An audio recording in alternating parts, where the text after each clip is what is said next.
Oi, oi. Alô, alô. Ok. O som tá tudo. Bora lá então.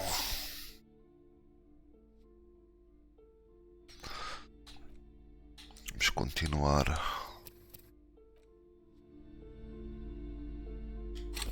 Ela tinha deixado a gente ir lá para trás, não é?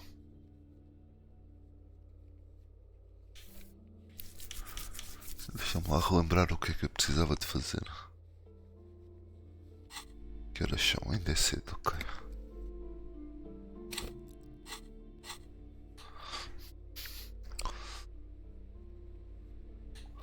Ah, ah, ah.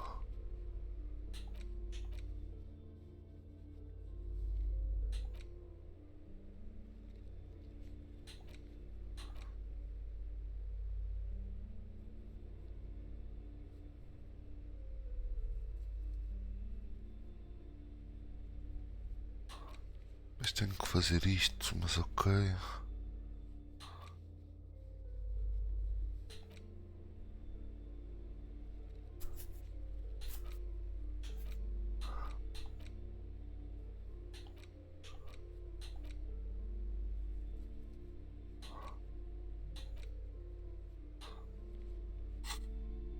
Ok.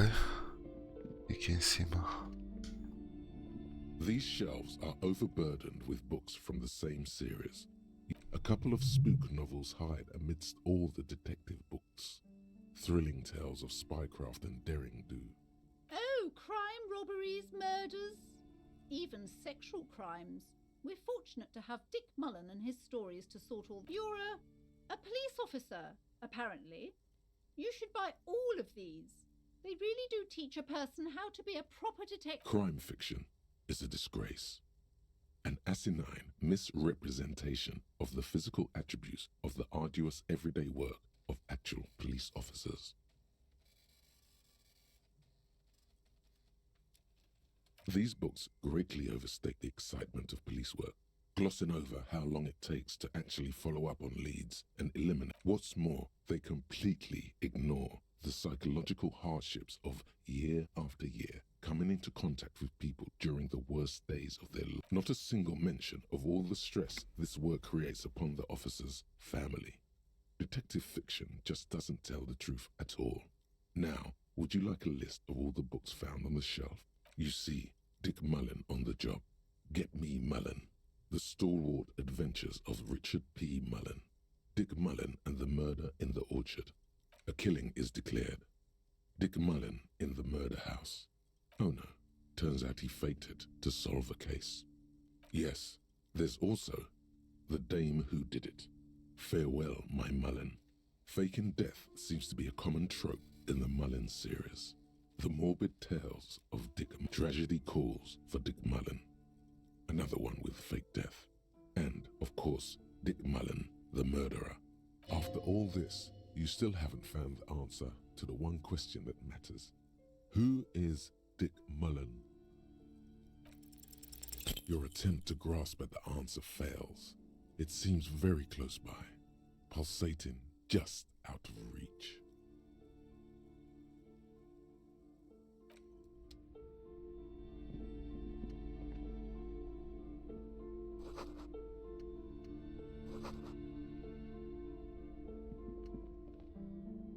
The plaque on the shelf reads, Biographies of Famous People. You see I would say. The Greatest Innocence. Yes, most certainly. It's an important educational tool delving into the depths of history, religion, and their relation to innocentic power. A very influential historical figure, but surely I don't have to tell you that. You're a law officer, and law officers, the book is also very daring. The author aims to re-examine the universal understandings of the innocentic system, creating a fresh vantage point and a shift in the tired order of things. Certainly, it's prudent for a person to have at least an elementary understanding of history. You feel like you should get this one. Definitely. It's important somehow. There's something personal inside.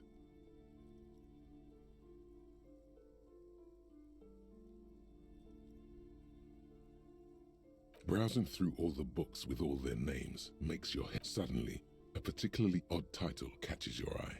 It reads, High Speed Love, the tragic true love story of Jacob Irv and Alfie Delatraz. High Speed Love chronicles the romance between two of the finest tip-top tourney racers in history. One of them is the madcap driver, Jacob Irv.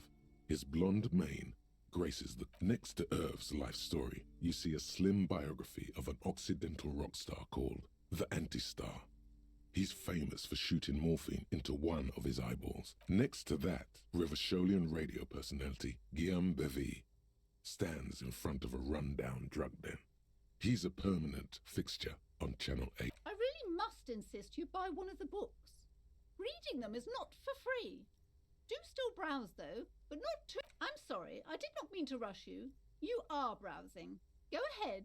Take your time. Time is commerce. Ok, a minha mente sugeriu-me para comprar este livro. Eu vou comprar este livro, que se A foda. true cultural touchstone. Enjoy the read.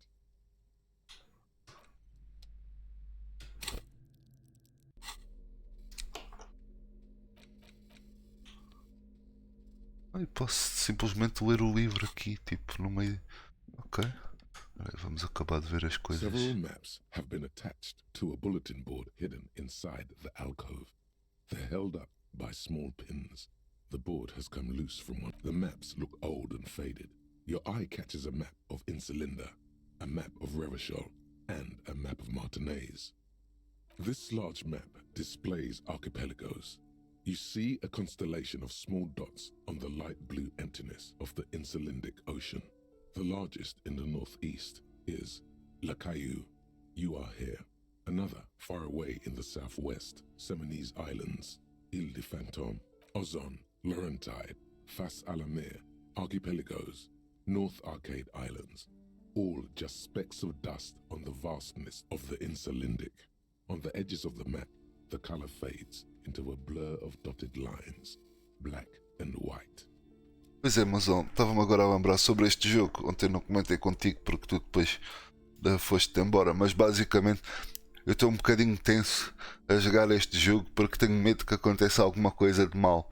O que eu quero dizer com alguma coisa de mal foi o que já me aconteceu, que eu por acaso gravei antes, mas fui falar com um puto e comecei a fazer umas perguntas assim maradas e o puto começou-me tipo a deitar abaixo e a dizer que eu era um grande otário e a chamar-me nomes, e o jogo deu game over porque a minha autoconfiança foi destruída. Sim, exato. É só isso. Eu agora estou um bocado com medo, tipo, de não gravar, porque tipo, tenho medo que apareça alguma coisa do nada e eu escolha uma conversa errada e destruir a minha autoconfiança outra vez e o jogo acaba. Mas pronto, por isso é que estou ando um bocadinho tenso nas coisas que vou perguntar, mas está-se bem. Só não quero é perder à toa. Disintegrating into mathematics. In the northeast, a dust mite stands on the north coast of Caillou in a bookstore. It's you.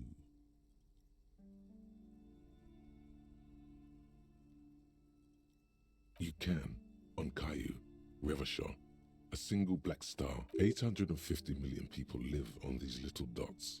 An oceanic world of... The ocean breaks apart into a tangle of cosines and azimuths, all pointing into pale nothingness. Windy is the north azimuth. Connections to other worlds. Words past the Insulindian. Unknown. You have little idea what they are. Distant stars. Gods.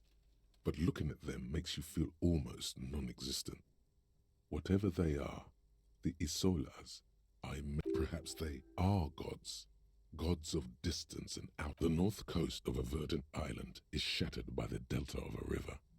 It is the river Esperance. Countless bridges put to the east, rolling hillsides. Le Jardin, Stella Marie, the Hudon.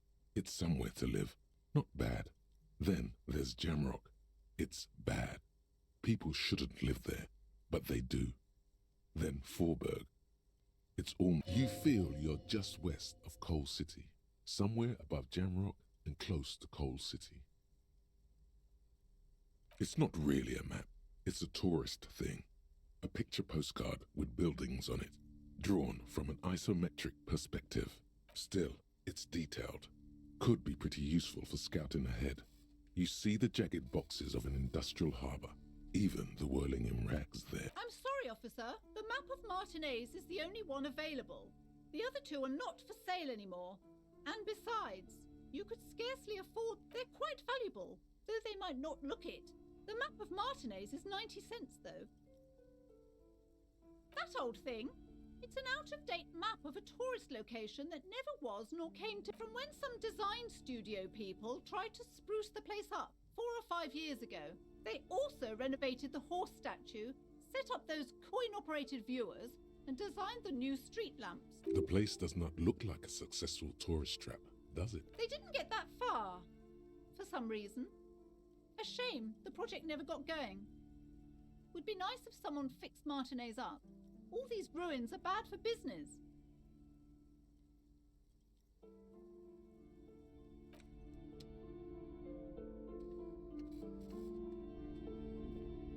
This bookstore is not strictly about crime, romance, and biographies of famous people.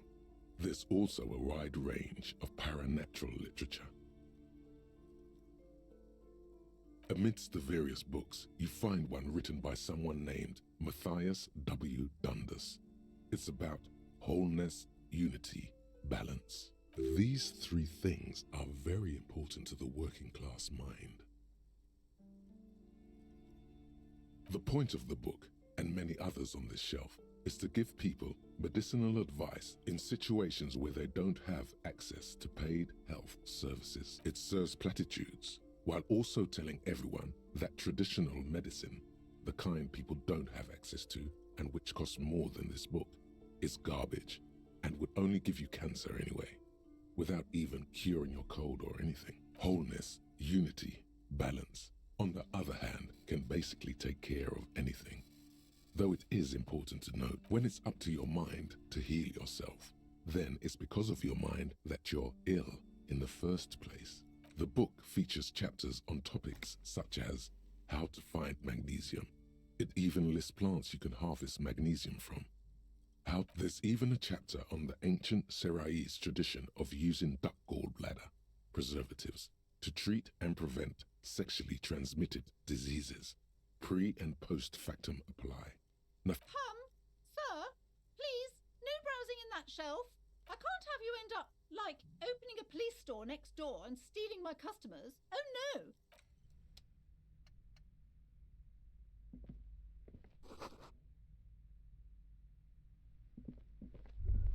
Ok, bora lá então aqui ao mistério sobrenatural que esta mulherzinha tem aqui. Provavelmente não vai ser nada de especial, mas nunca se sabe. You see a set of tattered curtains blocking the way to another room. A strange cage. You see a dimly lit room full of dusty furniture and trash. A doorway stands in the back, covered in dozens of scary little Seminese wards, your shadow looming over it like an omen. Oh!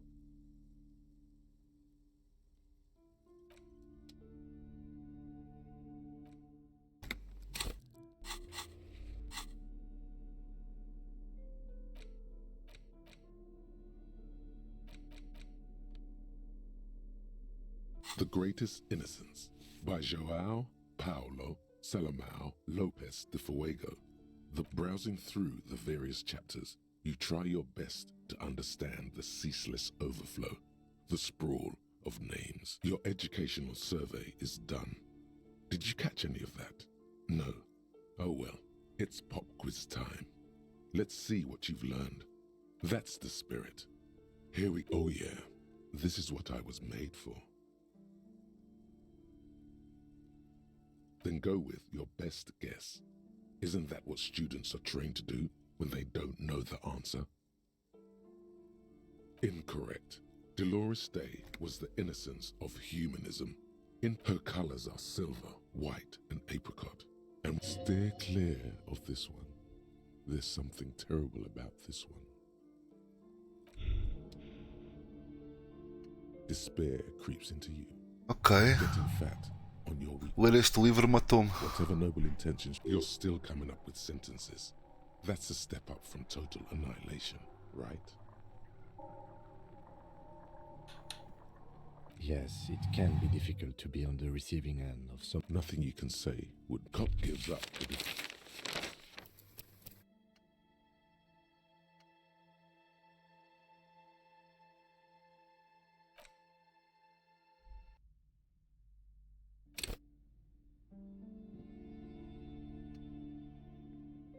You see a set of tattered curtains.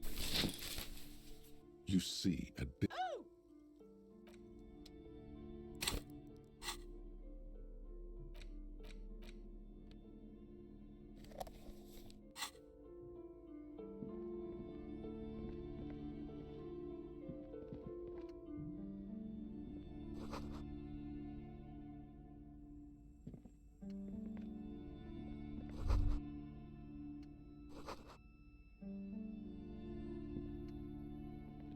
A heavy door with a missing. Only an echo. No one is there. A hollowed out dark echo.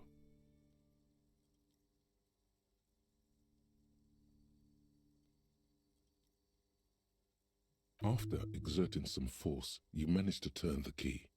It's eerily silent. The door slides slightly open, letting a draft of cold air into the room.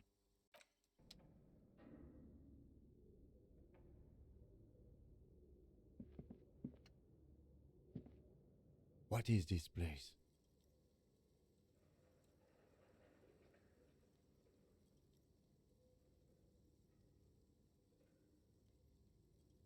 I think you're right, though it looks like no one's been here in ages.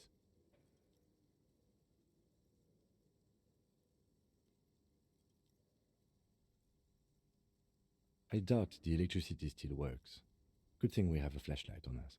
Some specks of dust shimmer in a faint beam of daylight falling from the window. Other than that, the room is dark. An eerie feeling rises in your chest.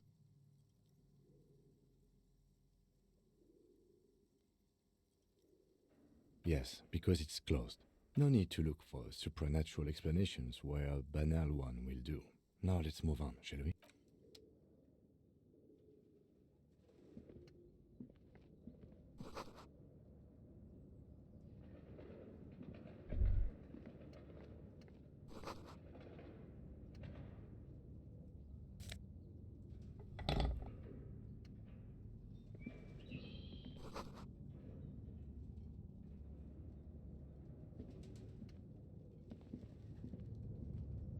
A barbell lies on the floor. The color has worn off its weight plates. It's 60 kilograms. Your triceps hum at the sight of these weights. Show the world what kind of beast it. There are no collars on the barbell. This is a safety hazard.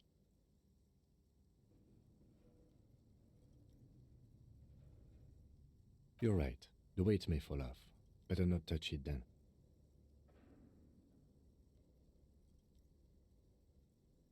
It would be a violation of EPIS safety regulations if the gym was still operating, but it isn't.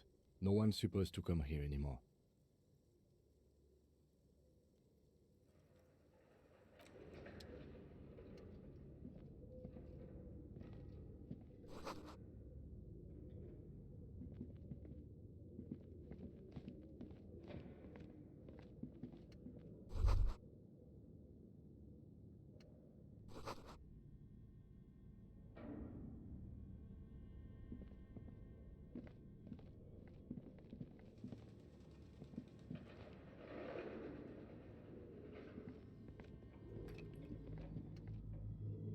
Mas eu não acredito no sobrenatural. O meu gajo não acredita no sobrenatural também.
Looks like someone tried to reconceptualize their business here. Look, the skis and rotor blades both bear the same Slipstream logo. It seems likely that they started out making one, failed to turn a profit, and then pivoted to producing the other.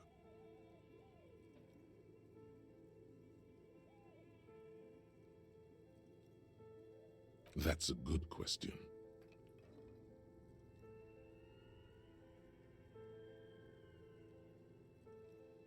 Reality is ruthless.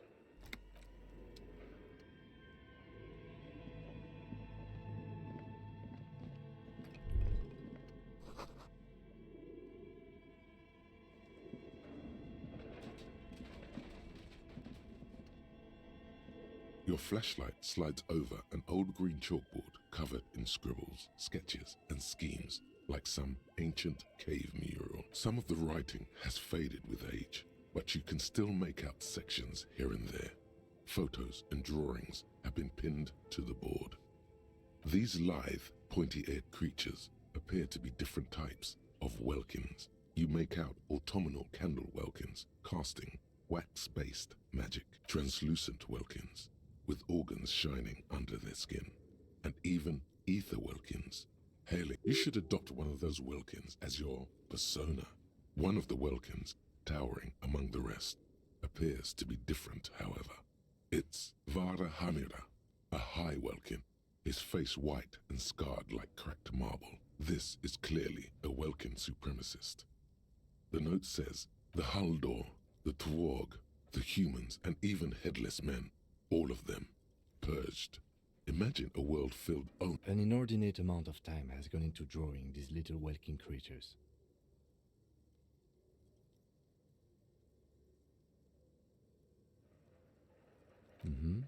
Political commentary. That one has a great beard too. Some people really like building a world, I think, even if it's just for a game. This looks like concept art for a project. It's not really real.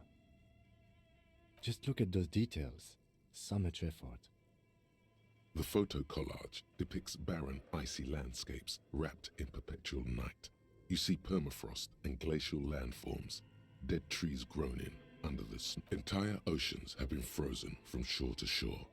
There are pictures of settlements on dried up riverbeds, abandoned in a storm. Animal corpses in the dark, carcasses and you see primitive oil rigs built into glaciers, boreal dvorg, yurts under the snow.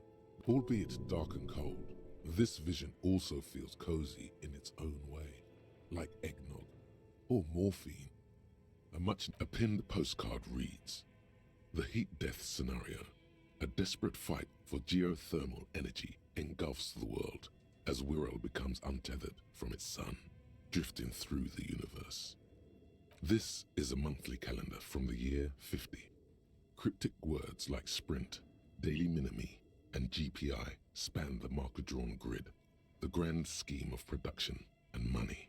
It looks a bit like an academic calendar, only much more brutal. Minimi stands for a mini-meeting. It's part of a bigger framework for managing work called RUN. Station 41 tried to implement it a few years ago. As time goes on, the numbers in the boxes grow rarer and rarer.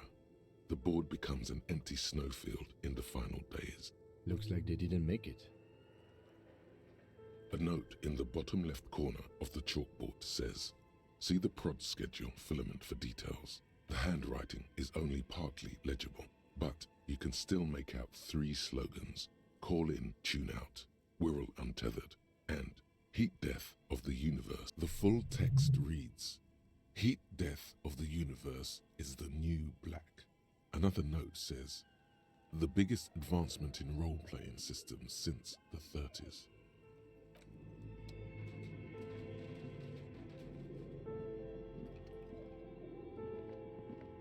This appears to be some kind of machine with a cube-shaped heart and a wired framework. The keyboard has a rectangular on-off button. A piece of paper still hangs from the printer. A radio computer. Just sitting here without anyone inside. What he means is that these things cost money. Why would anyone just leave it behind? This is the Ream Civic radio computer, model RC5120, equipped with a Feld mainframe and a Ream-compatible printer. We have one of these down at the station, but I never really learned how to use it. The machine lights up like some prehistoric animal stirring from its slumber, revealing fluorescent play and print keys on the keyboard. The hatch on the machine's central compartment is wide open. It's empty like a beehive without its brood. The filament you have would fit perfectly inside the compartment.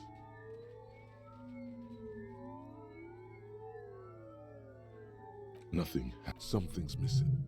There's no tape in the player. Like a smooth draw, the filament slides into place. On the keyboard, the play key starts blinking.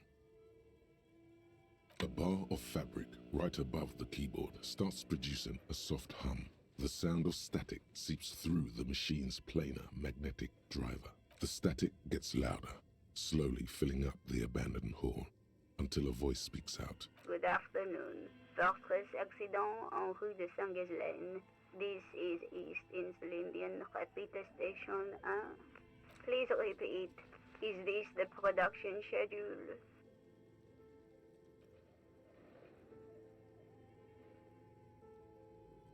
The filament you have inserted into the reader.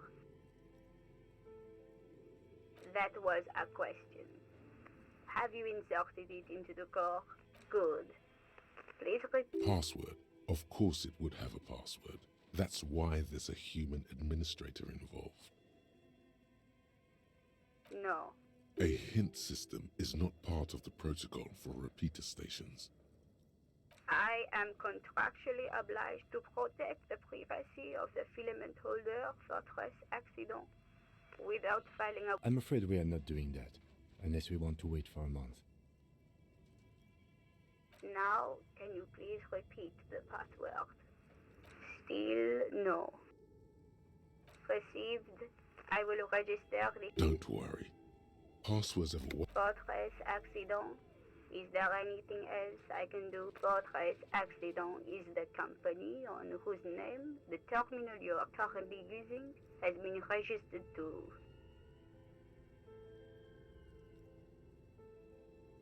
One moment. Fortress Accident SCA produces revolutionary interactive call-in radio games. That's not bad.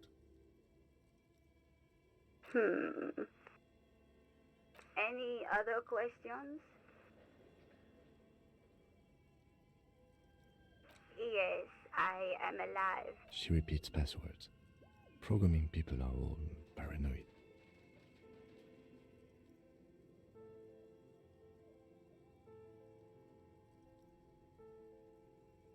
I work as a repeater at the East Insulindian Repeater Station. It's my job to know where you are, Fortress Accident. As for me, well, I am sitting in my cubicle, surrounded by a wall of radios. Now, please tell me if there's anything else I can do. Thank you, and goodbye. Tiles on the cube are still smoldering, casting the framework in a Nothing happens.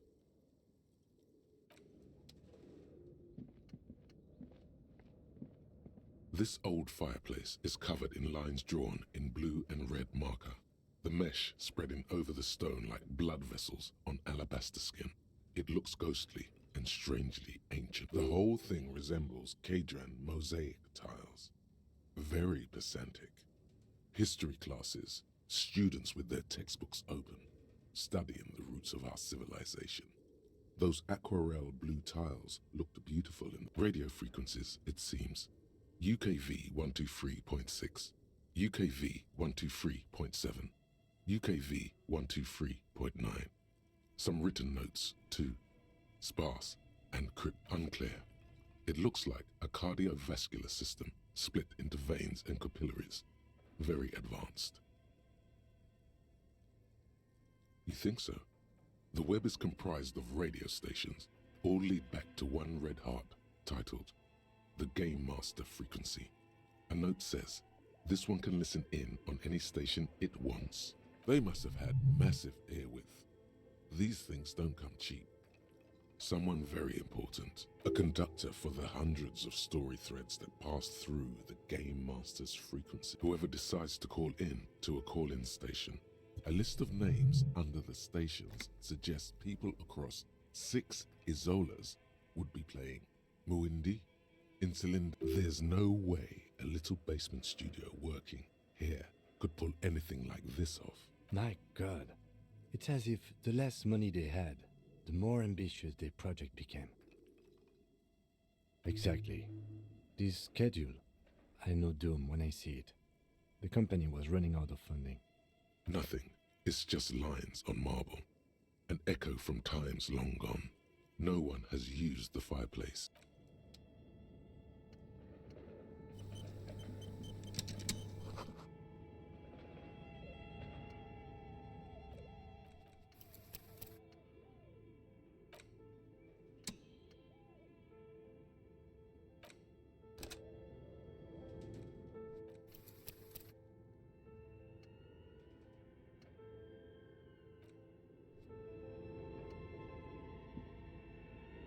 Okay. What do you think is going on with that computer, chalkboard, and fireplace?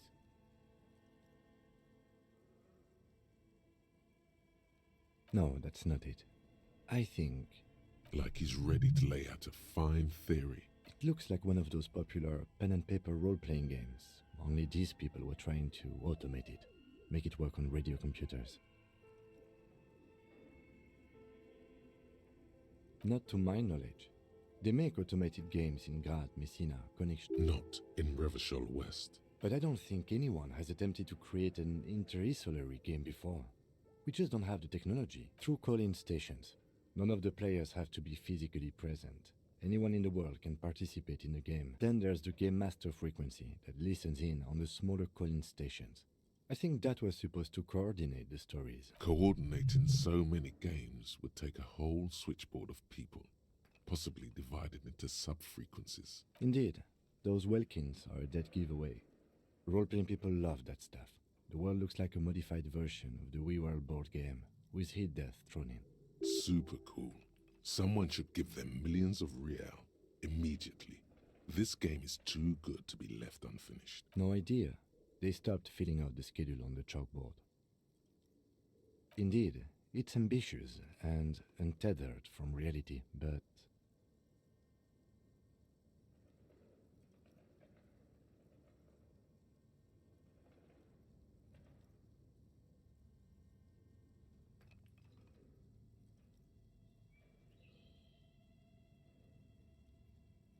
it's too late for that, I'm afraid. Okay, let's keep moving.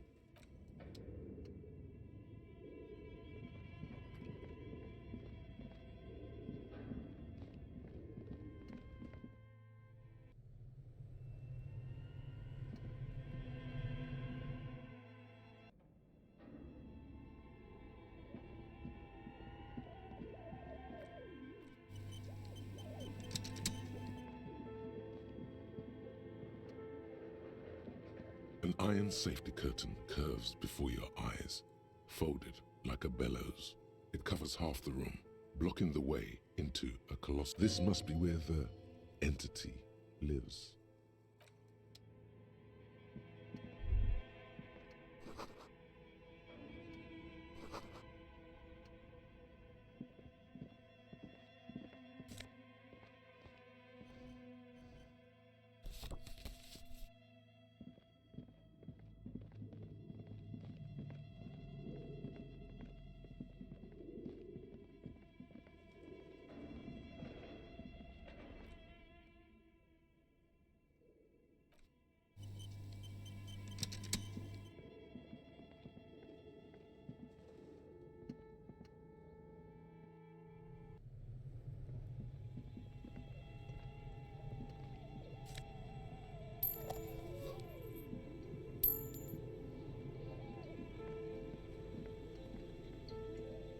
You see a terrifying ice bear with a strange compartment in its belly.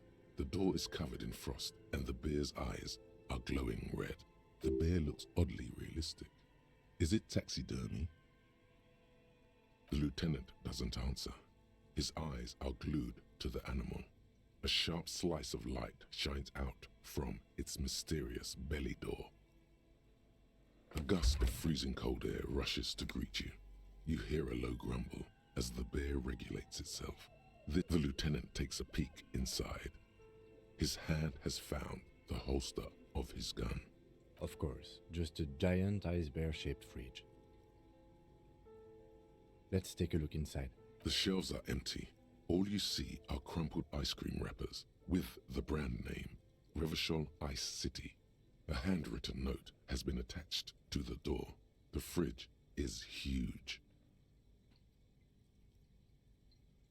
Be right back.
Voltei.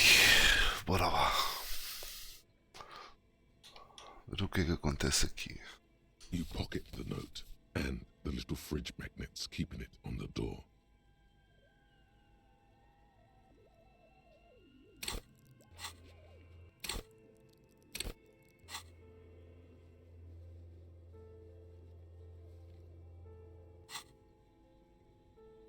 A friendly cartoon bear smiles back at you from a glossy cellophane wrapper. It looks nothing like the fridge. The paper still smells of vanilla and chocolate. Good question. It looks like an ice cream fridge. I know. What an unfortunate marketing choice. What is even worse, the bear is still costing them money to this day. The fridge buzzes with energy. The electricity bill on this thing must be catastrophic.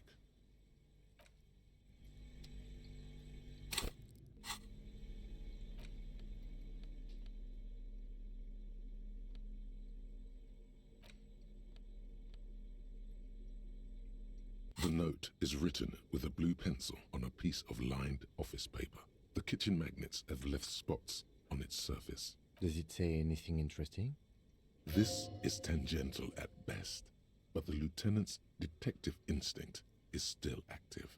Someone has scribbled, S. I can't believe the off-site copy is still here. The illiterate ginger kid keeps stealing stuff from the studio, so I had to hide it somewhere safe. You'll find the filament memory with the off-site copy in the frozen ice cream maker. Please take it home, ASAP. It's important. I'd do it myself if I lived in a civilized place with a freezer. Take care, Sully Soif. Looks like someone from that radio game company upstairs. I'm a little surprised they just left their property lying here. That's a plausible hypothesis. It belongs inside a radio computer, storing its memory. It's like a tape. You listen to disco tapes, right? It's like one of your disco tapes, only for a computer. Really? You don't have a single guess? Oh, I'm sure that child would love to get his hands on the filament memory. Even if he doesn't know what to do with it, he'd probably try to pawn it for speed, based on our encounter. I don't know. I assume it's somewhere close to the Ice Bear fridge.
A thick layer of coal dust covers the furnace, coloring it pitch black. Looks like it. Looks like an old central furnace used to heat the building. It's connected to the chimney.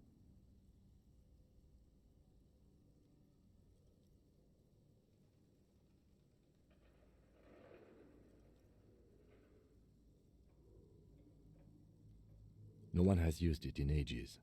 No signs of any recent fire. Only dead rats.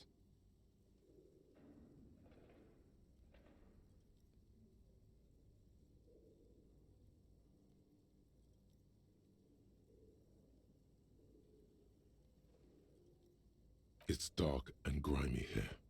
In the darkness you can hear chatter. It's coming from above. A voice or several voices talking to each other. Near the smoke chamber, upstairs. The echo is so prominent, it's impossible to discern what the voices are. What are you doing?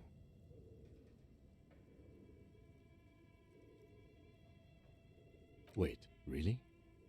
Maybe it's coming from behind those safety curtains we saw upstairs.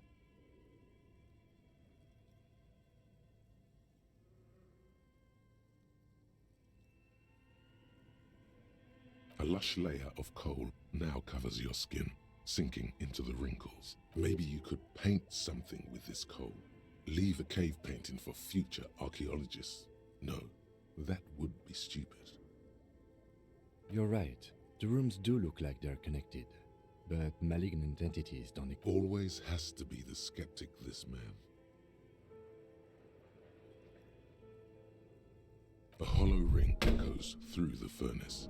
Your toe hurts.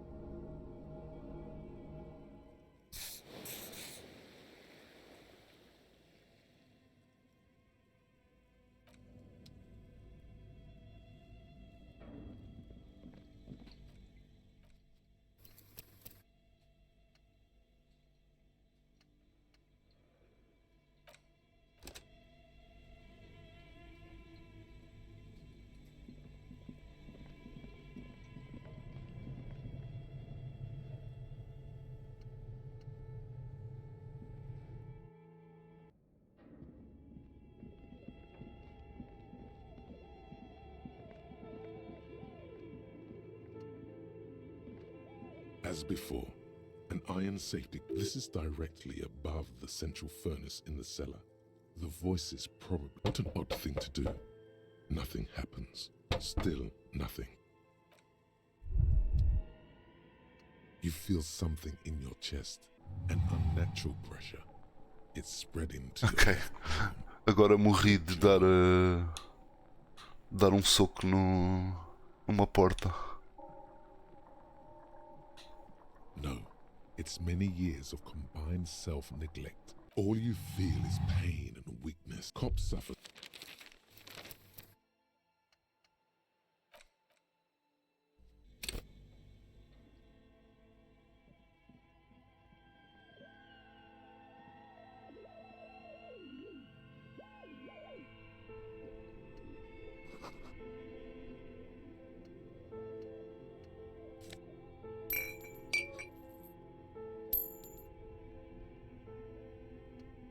Two cables are plugged into the breaker box. The red one leads to the ice bear fridge, and the black one to the ice cream maker nearby. Something close to you dies with a soft. Why did you do that?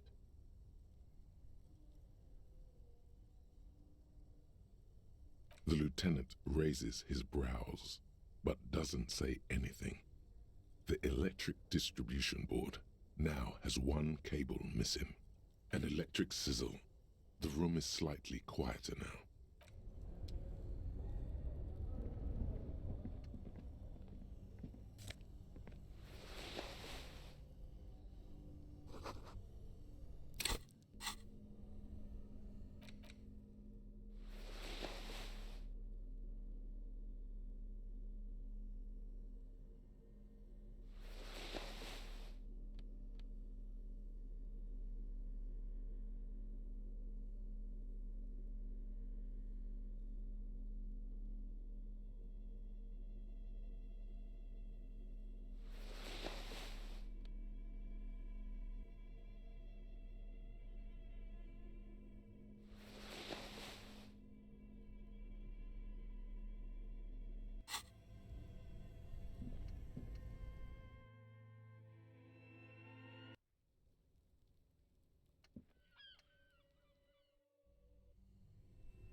A few bricks have fallen off, revealing a compartment behind the wall. It's too dark to see in. There is, yes. And there also appears to be something inside the hole. Interesting. Do you want to take a look? Your hand reaches deep into darkness and spiderwebs. Rummaging around, you find rusty rifles hidden away. Are these any good? Most of them are rusty and inoperable, like the rest, but one catches your eye. A bolt-action model with a fine wood stock, in better cosmetic order than the others. That's a rare sight. Seems to no longer be functional, but still a beautiful thing in its own way. Seems like an old bunker from the revolutionary period. Look at all those rifles. Must be an old weapon. It means there are firearms, albeit inoperable, still lying around in Martinez. It's an interesting coincidence, I would say. Might come in useful in the future.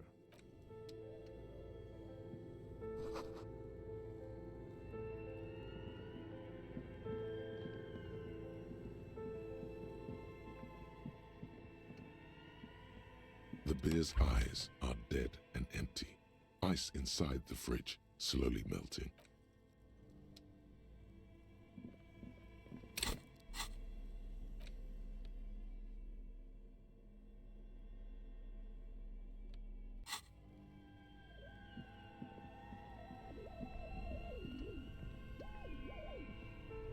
This orange machine is dead still.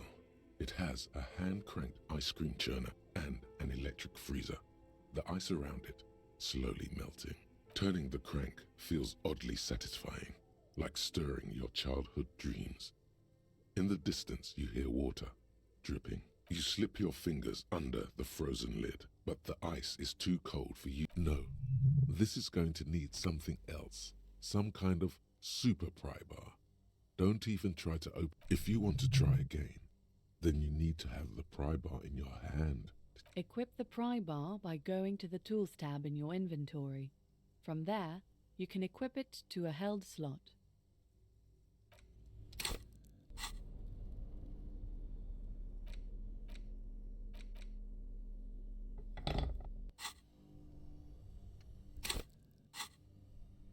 This orange machine is dead still.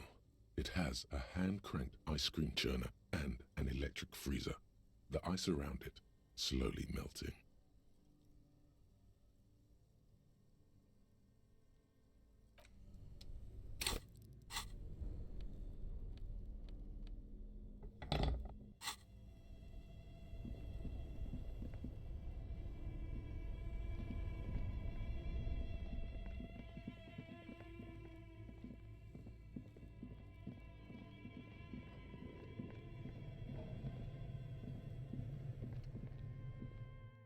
Eu sinto que me escapou alguma coisa. Não sei bem o quê. Tiles on the cube are still smoldering, casting the framework in a soft. The speaker. Good afternoon. Please repeat. Good. Please repeat. Receive. Don't worry. Fortress accident.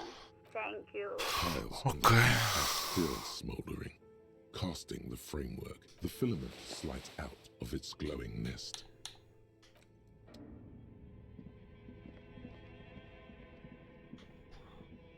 Que cena estranha, meu. Deixa-me experimentar aqui umas coisas.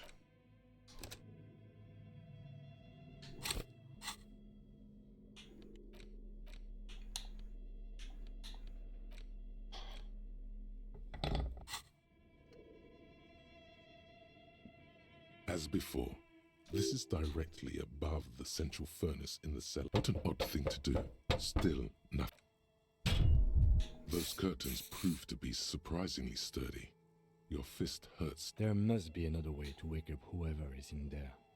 Maybe we can try yelling it.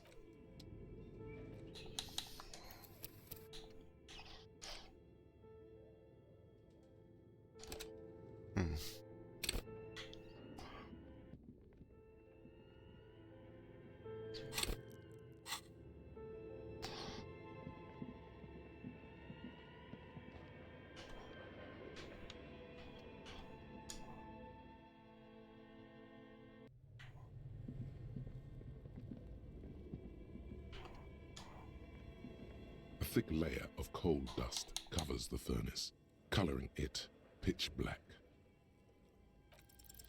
You muster all your strength and your dehydrated, hungover throat can... The chatter from the chimney continues on as before.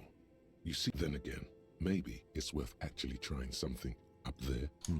Maybe you should let your voice rest, officer. Try again later. Ok.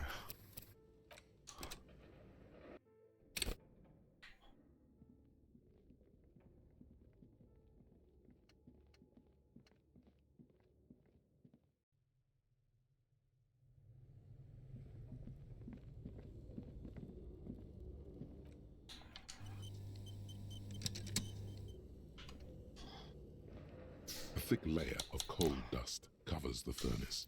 Color. Something breaks loose in you. A mighty bellow echoes throughout the chimney's depths. The chatter of tiny voices above suddenly cease. Hello?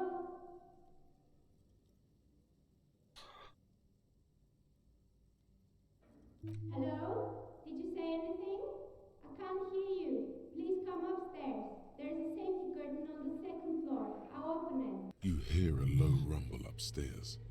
The sound of a curtain being pulled aside. After you, officer. Ok, eu nem acredito que com isto chegamos a algum sítio. Oh. Ia já desistir e continuar a minha vida. Não queria demorar muito mais tempo aqui, meu, por causa que precisamos de ir falar com os outros gajos.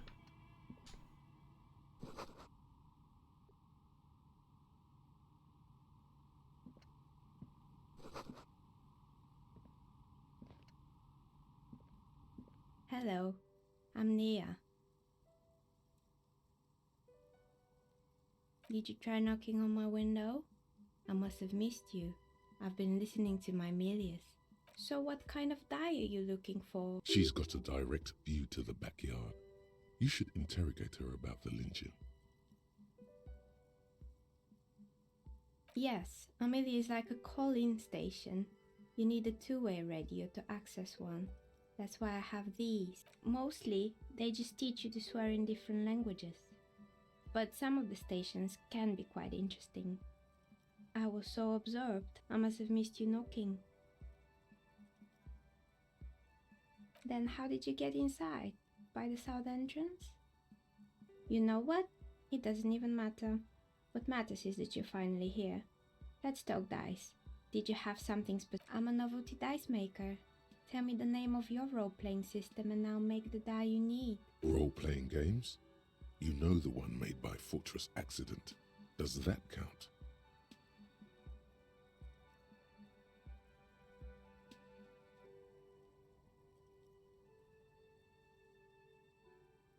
Very good.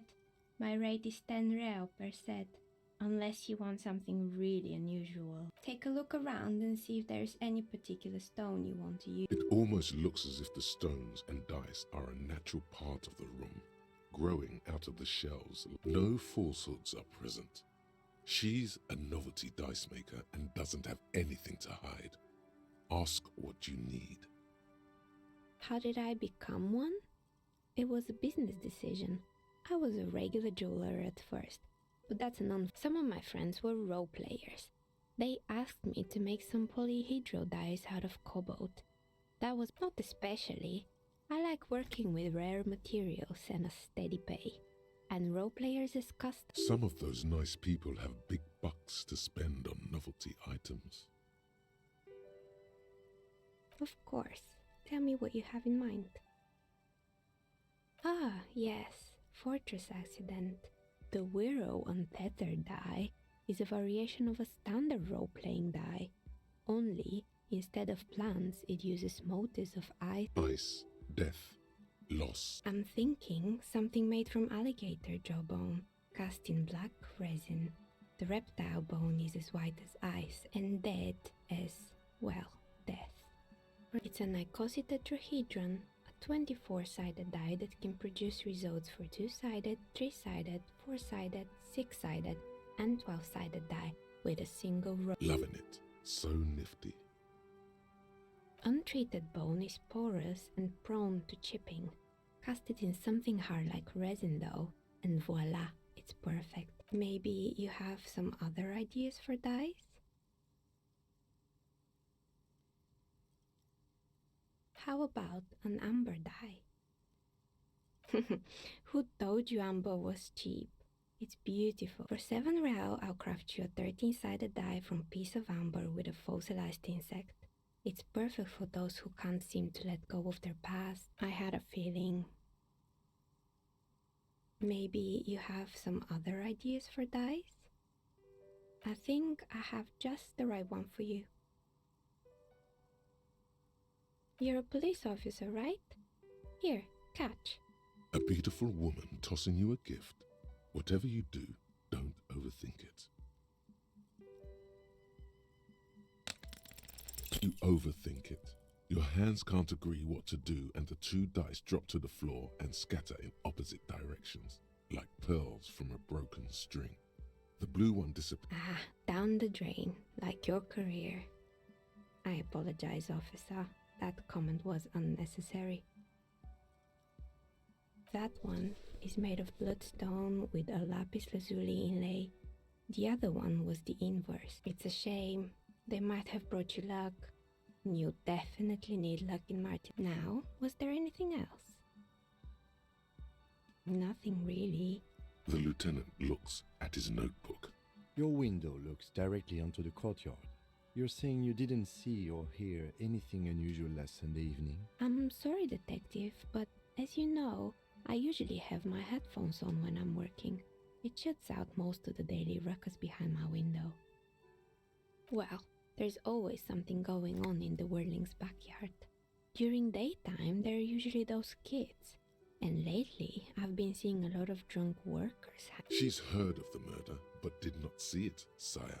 But I never saw anyone during that fateful Sunday night, I'm afraid. It's an odd profession, making dice for people, but I like it, and I prefer doing this to sitting at home. I might have, but in this case, all I would have seen is my own reflection staring back from... It's light here, but dark in the yard. It's really hard to make anything out in the yard when it's dark outside. Besides, I rarely get up to look out the window when I'm in the zone. She nods. Anything else, officer? We're inside the chimney of an old central furnace. It's strange, I know. But when I arrived here, all the other rooms were taken, so I had to build myself a makeshift home. Creative. When she arrived here, there was no room anywhere else. She must have known the other businesses.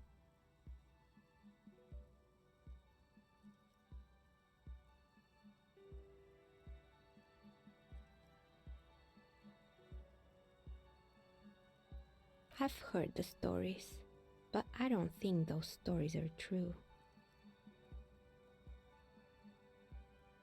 It's just capitalism.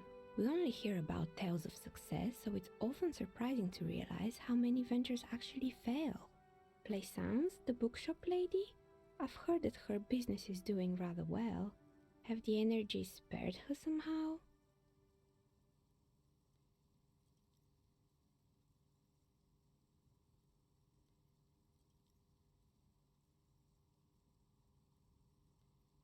Ah, the Seminese trinkets, of course. But it doesn't. This is mere... Oh, right. But it's not just the bookstore that's still up and running. What about the whirling in rags? Some people say it's part of the building complex. You could say so. Both houses were built at the same time and under the east of the Commerce Central project.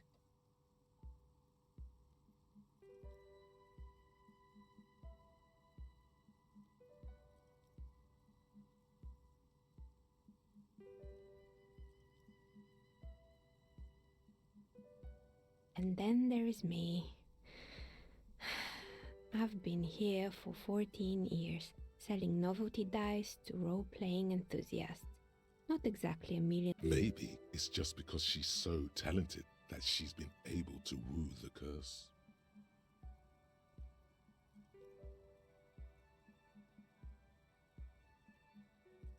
Malignant entity? What does that even mean? Some kind of sorceress? What about you, officer? Do you think I'm the malignant entity?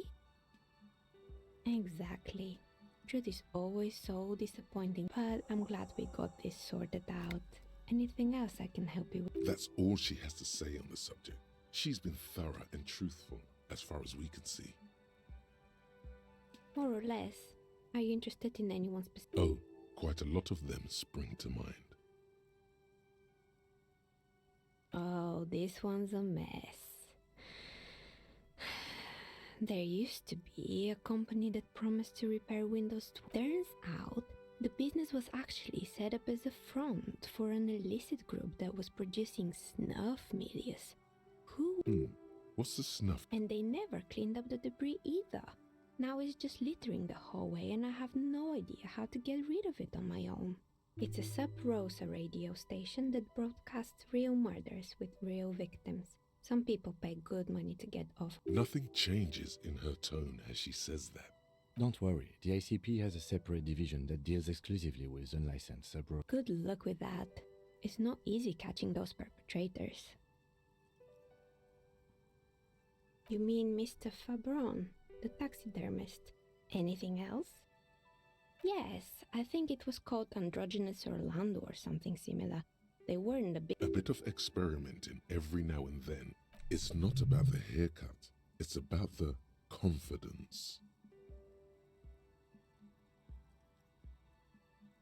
Me neither. I just wanted off my face. It wasn't merely a gym, it was Artemitep's Boxing Club, a community project created to steer at-risk youth away from drugs and crime. Kuno, Who's Kuno? Oh, you mean the kid with the sailor's mouth? Yes, I've heard him yelling profanities in the backyard. I think it would take more than a gym to help that kid. A kind man, from Zemsk. I heard he had some trouble with the law when he was younger, and that's why he wanted to start the gym, as his way of giving back. It didn't. If anything, it made the youth situation in Martinez even worse. It's not really full of that. No one would. Eventually, the coalition took away the funding and the club went bankrupt. This was a few years ago. It's gotten much. There used to be a fashion atelier here, but I have forgotten the head designer's name. They were doing well for a couple of years until the insect rights activists came. The atelier produced a certain collection that used chitin and and you know how all kinds of political movements are. And, naturally, all the most fashionable tastemakers refused to be seen in chitin from then on. The atelier went bankrupt before they could finish the collection.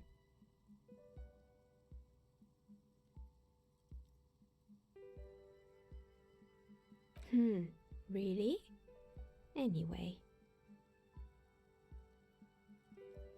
They were made by a company called Slipstream. After they pivoted from making rotor blades to skis, their chief executive took. Honestly, I think it's quite funny. I think he's still sending out holiday transmissions from Tulula or Tiumotiri or Hashtkor or wherever. The usual, I imagine. That he's been thinking up all kinds of new business plans and can't wait to get started on them just as soon as. Men like that are a curse. Sure, but Slipstream is history now. All I have no idea why those skis and blades are still. They were just the props. Why return them? Maybe you could make a sword out of one. No, wait, forget it. Fortress Accident, the radio game studio. They were an interesting bunch. We talked about role-playing systems every now and then. Once, I even saw two of them get into fisticuffs over Wiro. That's understandable. Fantasies are serious things. They certainly took their work very seriously. Even if they seemed to be the usual, they ran out of money and couldn't get the. Well, I did hear them talking at times. They seemed to believe they were historical individuals on some grand quest. She sounds almost mocking when she says that. Yes, but when the money started to run out, they just began to complain a lot about capitalism. You know how in the end, they just didn't get it done. They didn't have enough willpower to produce something truly historic, and to show up to work on time. Not the wisest decision. You would have lost all your savings. The result is 1. Anything else? Oh boy, the fabled Revachol ICT. You're in for a treat here. The place was owned by two guys who had some rather innovative ideas about marketing. Indeed. What were the other ideas? There was really just one, and it involved picking out the prettiest girls in the neighborhood and paying them 20 cents per hour to man the booth. And by man the booth, I mean slump behind the counter with a face that could maim you if you ever dared to disturb their bored magazine browsing.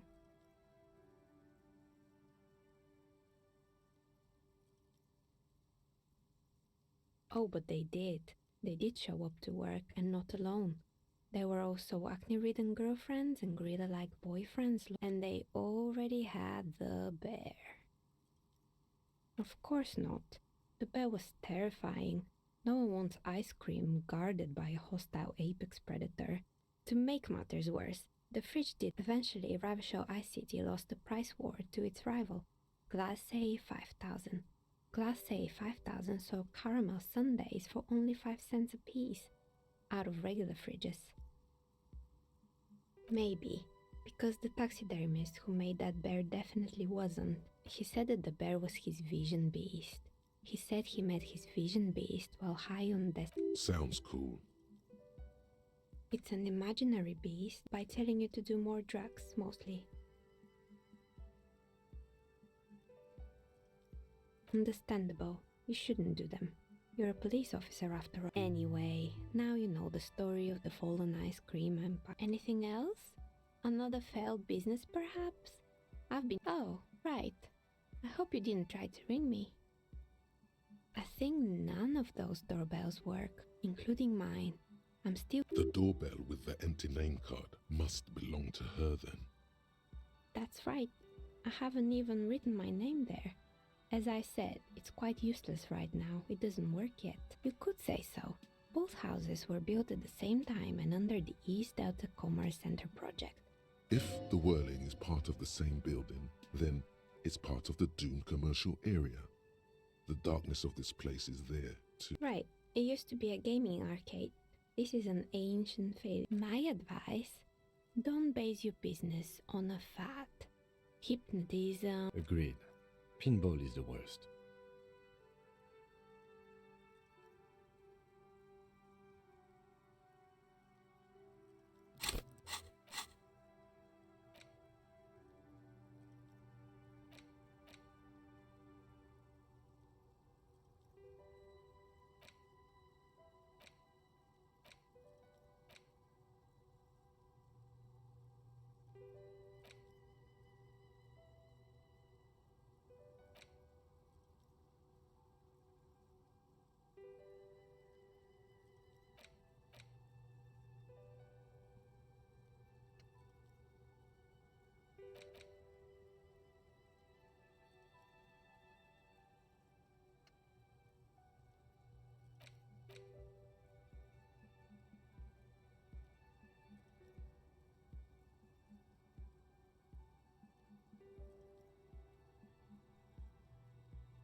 It can't be true. They don't work here anymore. Are you sure it was Slipstream SEA? Was it a woman? Maybe it was Plaisance from the bookstore. Tricentennial Electrics? It used to be a major electric company 100 years ago. It was too real to be just a prank. Whatever happened, keep your cool. It's probably better to admit that it was a harmless prank.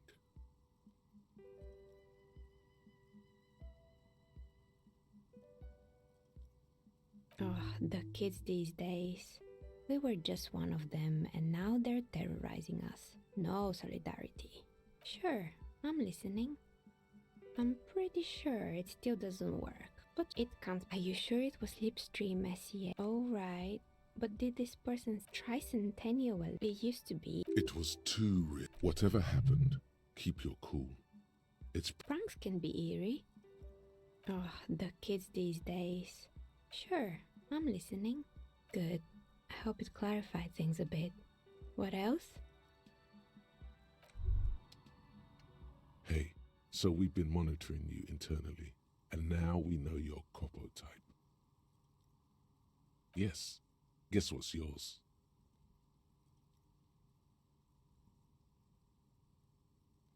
No, you're the sorry cop. The cop who's sorriest. Let's make it official then, shall we? Oh, you know, Apocalypse, Superstellar, the advanced interesting cop, liquid shadow cop. But you're too sorry to say those things. So, here we go. What? Jealous of the sorry cop? I think they'll be fine. Don't worry. They'll be super fine. It'll be totally okay. You can dual Copo type from sorry to anything. No, you don't. Come on, you'll be back to saying sorry in 2 minutes. Stop wasting time and begin the repentance. Of course you are. It's okay. See if you can get something out of this, like info. Or maybe every time you say that won't happen.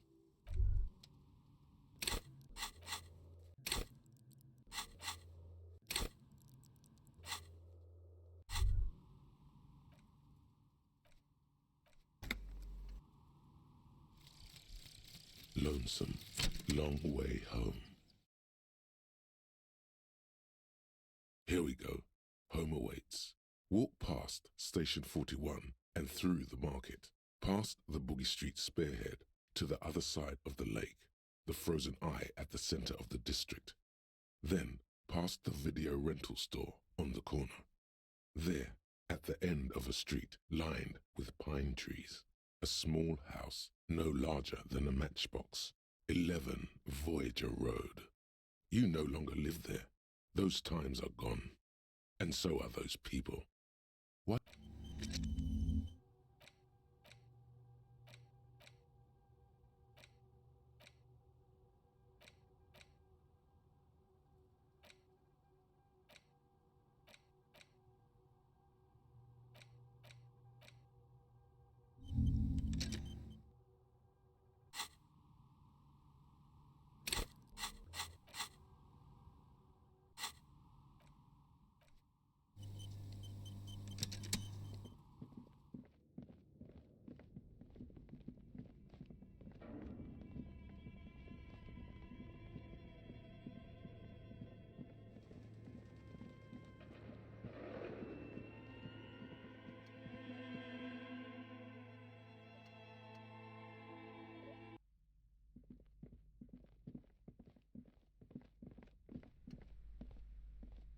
You're alive and well. Don't keep me waiting now. What's in there? Yes, yes? Tell her how ghastly it was. You know it's what she wants to hear.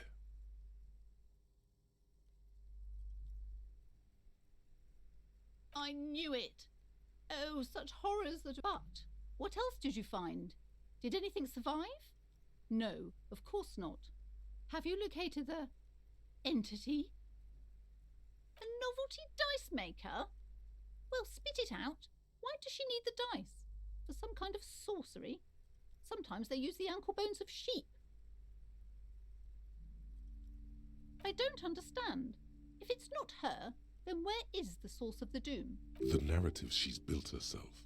It does need tearing down. She's squeezing on the pendant too tight. To hell with it. Perchance you ought to just lie, sire.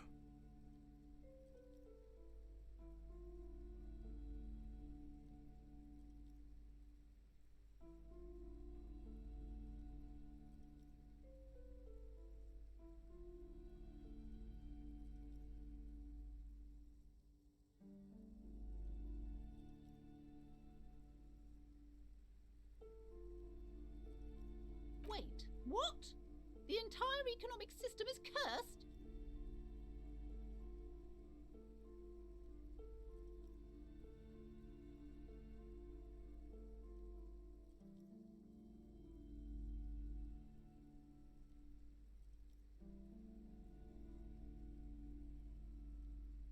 Precarious world? Economy?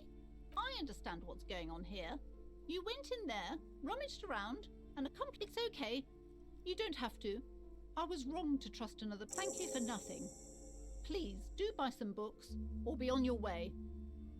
There was never any other way this could have gone. She's just too far gone. I am sorry we had to disappoint you, ma'am. Can we go now?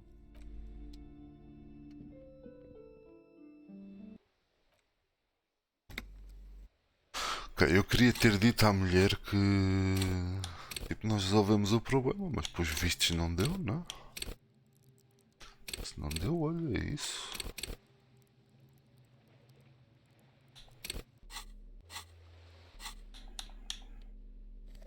Perdemos bué tempo aqui e não sei se aprendi sequer alguma coisa nova, mas...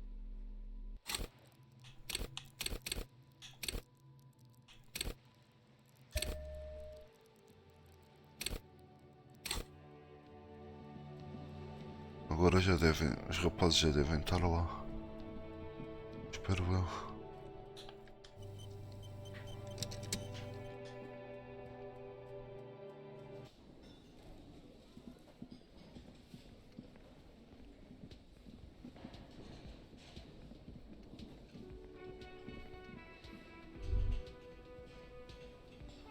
That sugary black rum stain on the counter makes you teary-eyed with joy.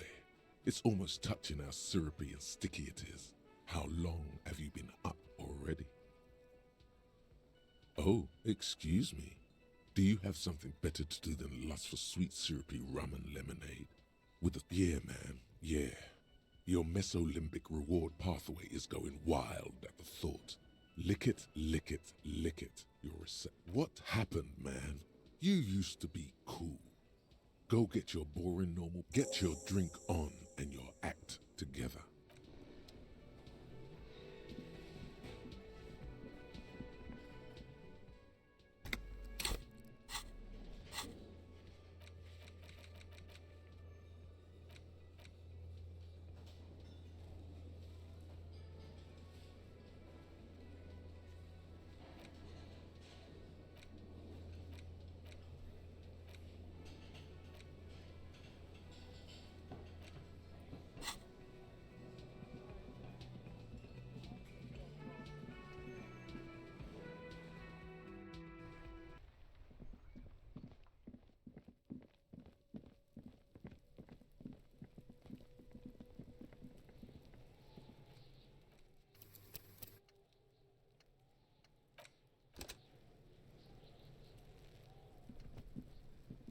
The man before you is naked, but for a pair of underpants and white boots. His skin is marbled with decaying veins and... The steel-reinforced belt presents a unique challenge. I brought chain cutters, but I don't see a good angle of approach. He doesn't actually think the challenge is unique. The cadaver is a good 1.2 meters up. Neither one of us can reach the belt without assistance. And even if we do, there's the question of cutting the airship strength material.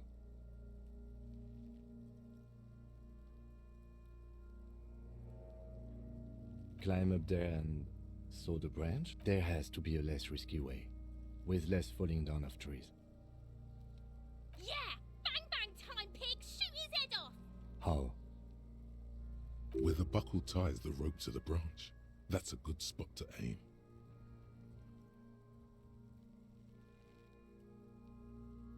Where? Ah, yes, I see. If the Yeah, now we're talking. Entertain a Kuno with some shit. They'll miss! The pigs will miss Kuno.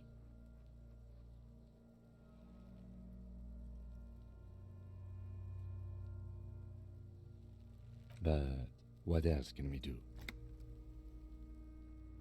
I was really hoping we wouldn't. The Union appeared to be suspect in this case. I would really prefer if there was another way. These people might have an agenda. But what other options? The corpse twists on the belt, like chicken on a skewer.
The man before you is naked. Yes, we do. Someone else? You mean... What was that about processing, then? Weren't they supposed to take care of the boots? Why don't they help? No. Think of the boys from processing as murderers. Only instead of people, they murder crime scenes. Processing is a wrecking crew. They know how to commission off items and how to... I know it's hard, but I assure you, the others won't come to help us. And we have a growing sanitary concern here. We are not getting him down already. Not getting him down is a task that's already accomplished. Sadly, it's not our job to keep him up there. How do you plan to get him down, then? With social sensibility? Are you going to educate him down?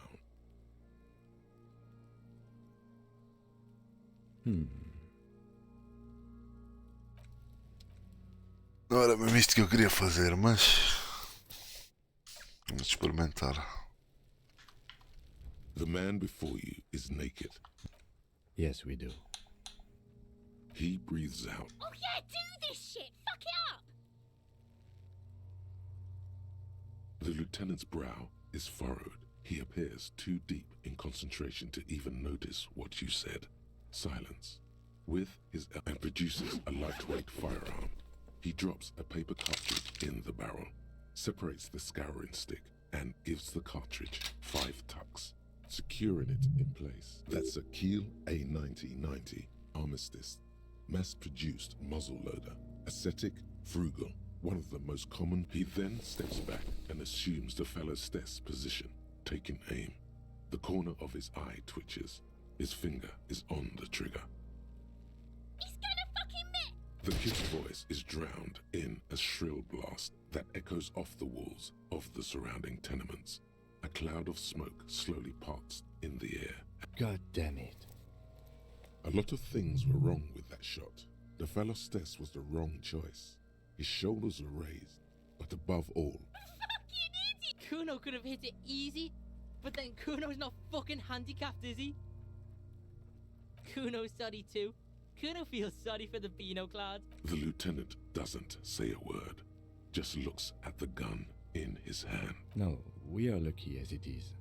We didn't break anything, and the victim remains uncompromised. Any more mistakes could put us in an unfortunate position with the locals. I have to say, it's beginning to look unlikely You know, you don't feel like too bad of a shot yourself. It's bad as it is. Us shooting firearms like punks. Go ahead, I'm not stopping you. Just don't lose it. They only have one gun! This is the sorriest pair of pigs Kuno's ever seen. Yeah, take it, you fucking banana boyka! Take it and shoot yourself in the mouth! The cold piece of bakelite and gunmetal is surprisingly light. Your fingers fit right through the guard, instinctively resting on the trigger. You've held this, an A9 Armistice, before. At some point, it probably used to be your choice of firearm. The fuck are you waiting for, Kuno? Tell him to shoot himself in the mouth! The buckle comes into focus in your sights. You stand with your feet planted firmly in the ground and your left hand support. Why don't you just shoot yourself in your mouth? At least you won't miss.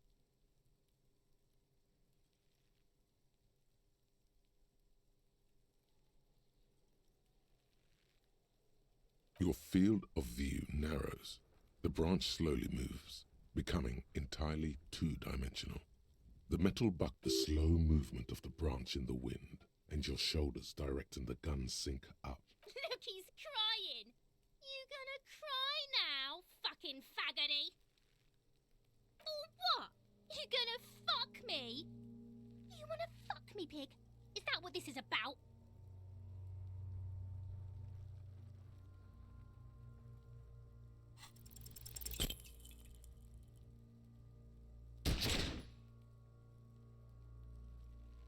A plume of smoke erupts from the barrel.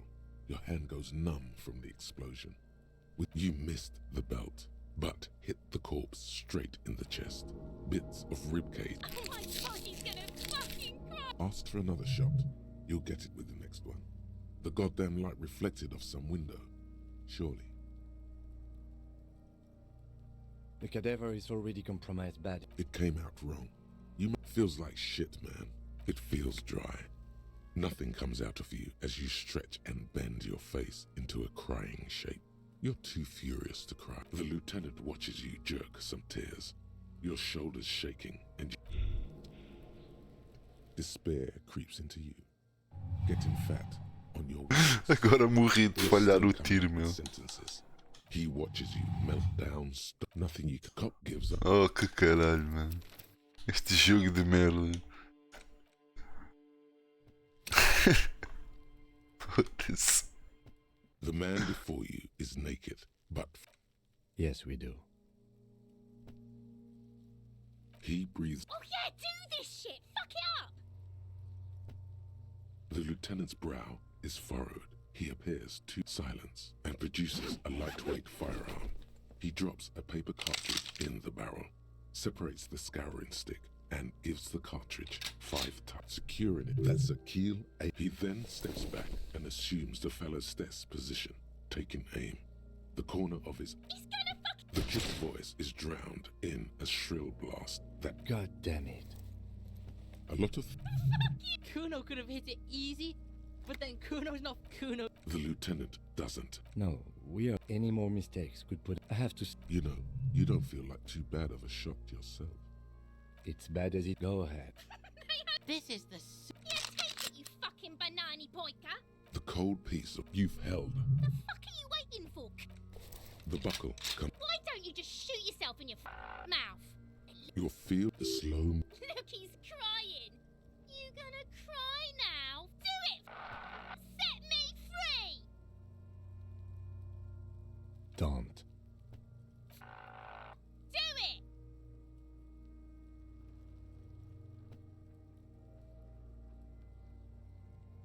Intense shit, copper. He waved his gun! It wasn't intense, it was pathetic!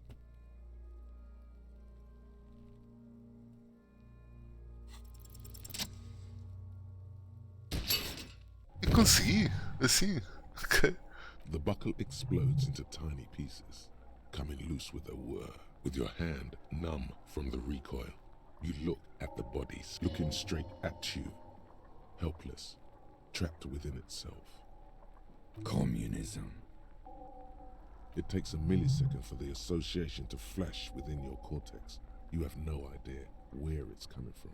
Then the rigor in his muscles gives up, and he smashes sideways into the spring mud, letting out a horrid stench.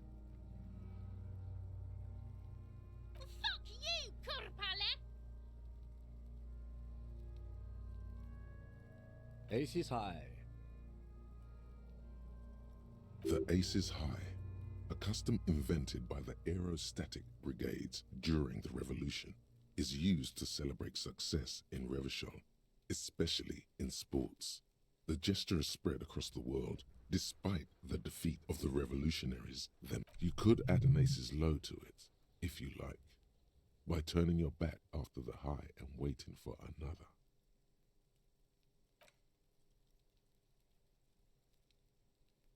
The high arrives with a sharp slap. As you turn around, there is a moment of doubt.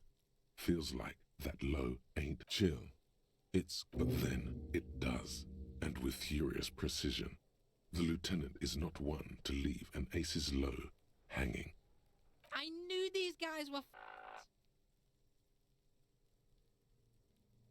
We will perform a field autopsy and determine the cause of death. But before... Excuse me. Slumped on the ground like that has not improved the way the corpse smells. It looks like I feel like taking a break from the stench. I'm sorry to interrupt the jubilations here. Just a little breather before we do the autopsy. Yes, the 4 phases of a murder scene. I'm satisfied with that part. The trash container, the prints, 2. Initial examination of the victim. We were exhaustive in our 3. Field autopsy. This will not be pleasant or easy, and it will have to be. The fuck are they on about? Cops are gonna cut his shit up next! 4 and final, transport of the coroner's case to the district morgue. I'll do that. God, this stinks. No, you and I are detectives. The honorary rank of detective signifies our ability to handle the entire incident chain. From crime scene to autopsy to cleanup, we do it all. An honor and a burden attached to your rank. Mine is Lieutenant Detective, unfortunately. I can't tell you how tired I am of this corpse. With shooting like that? Of course you are. Your station would not have assigned you to this case otherwise. In the meantime, we should try to interview Evrard Clare, the leader of the Union. Harbor property was clearly used in the hanging. The harbor just east of here. Getting in might prove a challenge. Or we could ask around for the representative of the logistics company. My initial information says the Wild Pines have sent some sort of... You could ask the garden for directions. Yes. And those were the interviewees.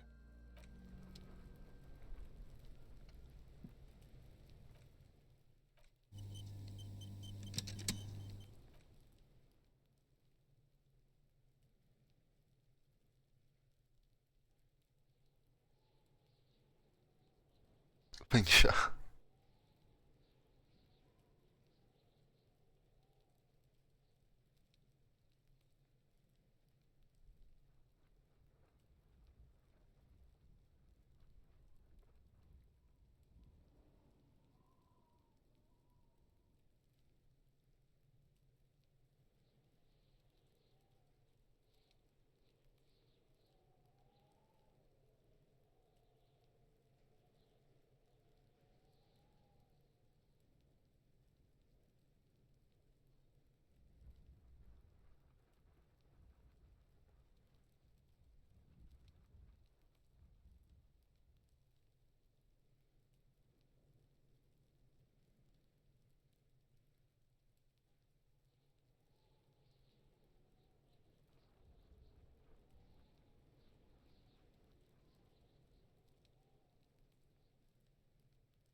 Mas eu. Oi. O que eu me estava a rir há bocado, moção, é porque tipo, eu apontei a pistola para. Tipo, estava a apontar a pistola aqui para um cabo para ver se tirava o corpo de cima da árvore e os putos estavam a gozar comigo, então apontei a pistola para um dos putos e o puto diz: faz, dispara, liberta-me desta vida. The rotting man Oh, lies caraças. on his side with his eyes looking straight through you. The belt is still around his neck. The lieutenant adjusts his glasses and takes a deep breath.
The rotting man lies on his side with his eyes looking. The lieutenant adjusts his glasses and takes a deep breath. Come on, officer.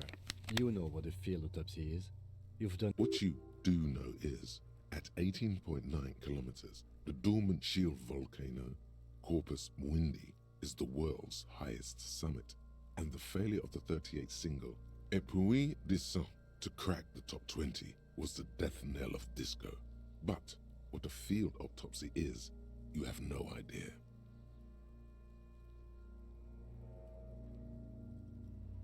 There truly is a time for everything, even for yellow gardening gloves.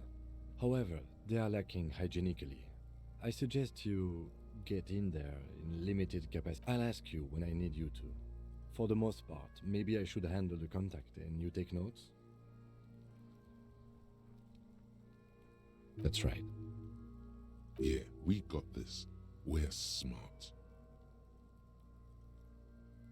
The dead man stares in silence as you crack open the ledger. The bright red paper is covered in boxes and lists, describing the condition of his skin and organ. Above those, an 11-field info form needs filling out first. It begins with, That's you.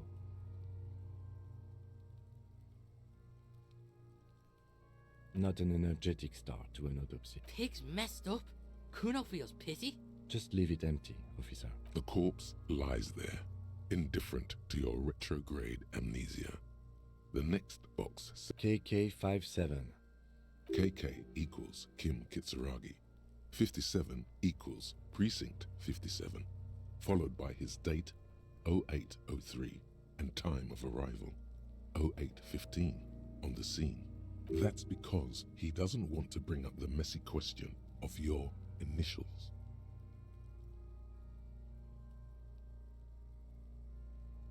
Next. NA. Next. NA. Roughly 50. Try 40. The damage is so extensive, it's better to err on the young side. He nods. Mondial. Fair to olive-skinned, from the Isola of Mwindi. This is as vague as it gets. You might as well say whitish. The pudgy mess of curdled meat looks neither Mondi. Fucky! Male. Pigs can have sex!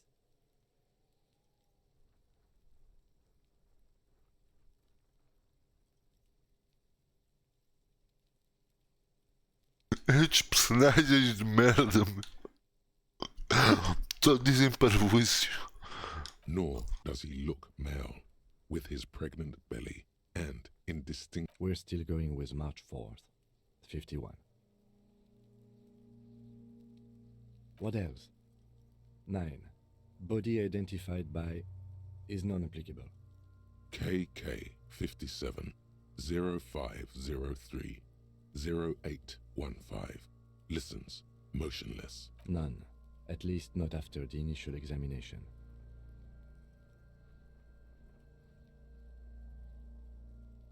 Interfering with the body's position or wounds post-mortem.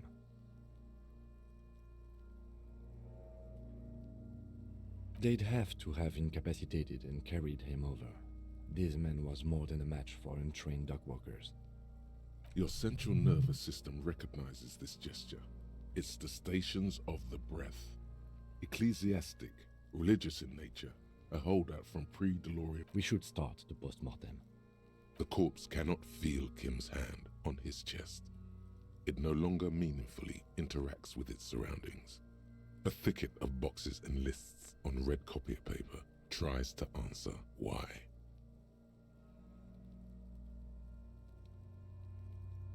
Clothes. The deceased wears armored boots and white briefs. The make of the briefs is Babrodine, I think. Let's see. See, it's happening. Babrodine, yes. Inexpensive. Size M. Color. The disappointment is palpable. The red-haired thing, was it? The boots are ceramic.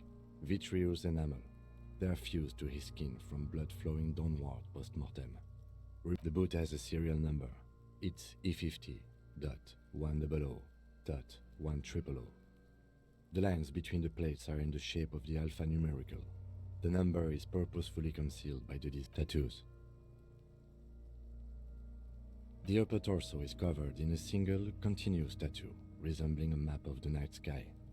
It reaches from the right. The assistant has a color photograph of the markings, to be added to the case files as document A1. The photo is taken on the scene, using a Trigat Mini. The deceased has a belt for airlifting cargo around his neck, tied with a hangman's knot. Color, yellow. Length, 3 meters. Well-nourished, athletically built, measuring 1.8 meters. Generally consistent with age 42. Preservation is good. Ambient temperature, below freezing. Body hair is light brown. Distribution is consistent with age.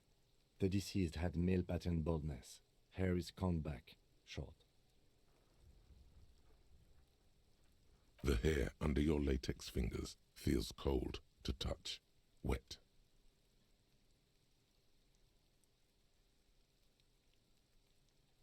The stench is suffocating. Strands of... There must be brilliantine in there. He's combed his hair back with oil. Lividity is consistent with hanging. The head is congested. Contusions are present on the head, chest, and thighs. Consistent with stones thrown post-mortem. Low velocity. Fucking low velocity? You think Kuno doesn't know what you're talking about? Velocity was fucking max. Talking shit about Kuno's velocity. In addition, there are bite marks on the face, scalp, and chest. Consistent with predation. Ligature mark.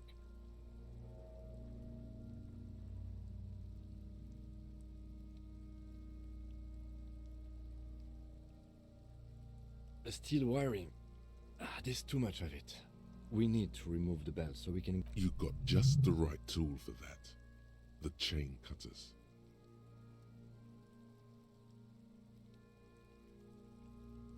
Always good to think ahead. Now, we need to cut the belt to see the ligature mark below. Carefully. See, my pig is gonna fuck his head off. No, he ain't. Your pig's a boring fuck.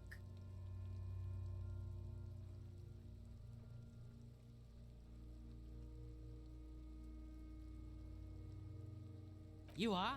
You're Kuno's pig? The belt is equally tight around the whole circumference of his neck, swelling over the edge. The knot is the weak spot. The chain cutters fit in there, steady now, like a flower arranger. 2 cuts and it should come loose. After some deliberation, you sink the cutters into the knot tying the belt together. You squeeze the rubber hand, snap. The knot is slashed. Another cut and the belt falls apart like a flower bouquet, revealing the dead man's neck. The rope rises to a point, leaving a gap in the ligature mark. The suspension point is in the back of the neck. Hemorrhaging is observed on the skin, above and below the ligature mark. The mark is well pronounced, consistent with a drop from 1 or 1.5 meters. Chest is intact, normal contour. Abdomen is protuberant, pelvis intact, genitalia... No! It's gonna happen, see! I fucking knew it! Genitalia is male and unremarkable. No evidence of injury. Back is symmetrical and intact. Upper and lower extremities are intact, but asymmetrical. There are combat injuries on the right hand, thigh, and hip. In addition, I see smaller, residual scars, too numerous to count. From wounds sustained over 2, maybe more decades, dispersal and accumulation indicates long and active combat duty. We have a real museum here. Of battles, wars. Last item, hands.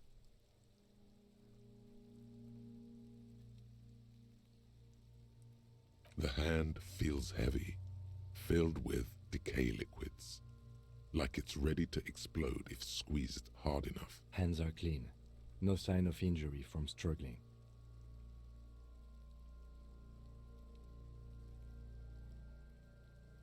I was. Maybe I'm just not seeing them. Honestly, the stench is making it... Ooh. That's all for the external. Well done. What next? Central nervous system. I have nothing. Do you have anything? Of course, there is a moral to be drawn from it. A moral to this story. What would that be? The dead man looks, too, with barely contained excitement to hear the moral of his story. I think that may well be the moral of every story, officer. Good. Musculoskeletal. Purge fluid is coming from the mouth. Not injury related. Eyes and tongue protuberant. Hyoid bone. With his eyes almost closed, the lieutenant puts his hand on the dead man's throat and begins to massage it, gently. A rotting smell erupts from the mouth. Purge fluid runs. You hear cracks as the lieutenant moves his sharp fingers inside the flesh, like the creaking of an old house at night. Yeah, jack that fucker up! The hyoid bone is fractured. The rest of the musculoskeletal system is intact. Unremarkable. Respiratory system.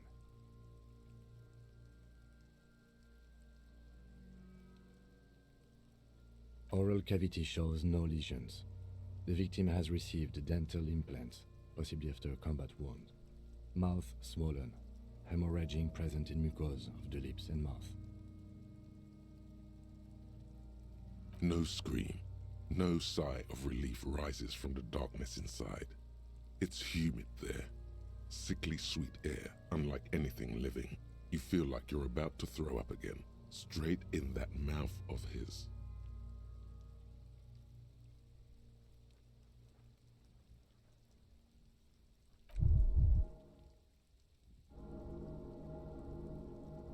It's hard.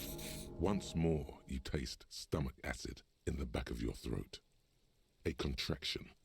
Your throat pumps a little something from your stomach and into your mouth.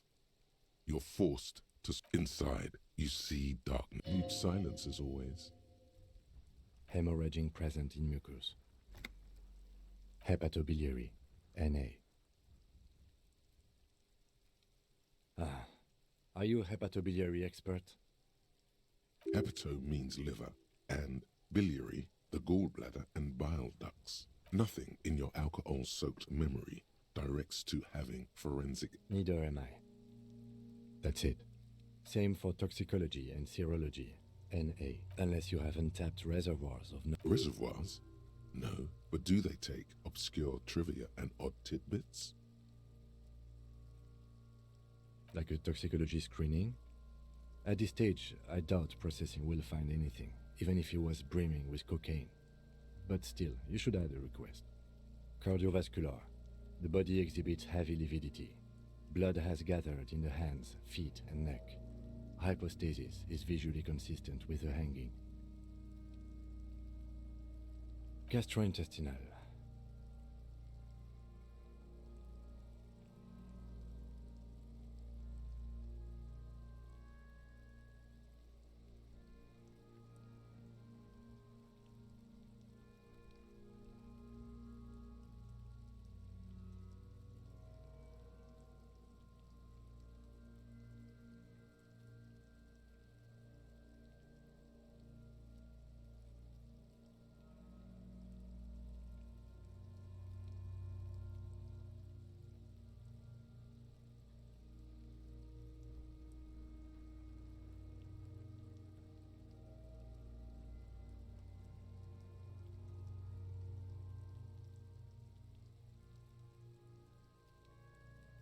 This will do. Digested semi-solid food in stomach. Voila.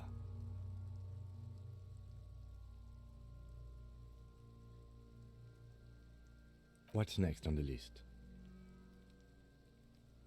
Let's see. We have bite marks, contusions on the head and chest, and a ligature mark encircling the neck. You'll need 3 fills. Leave a 4. Be thorough if you want maximum results.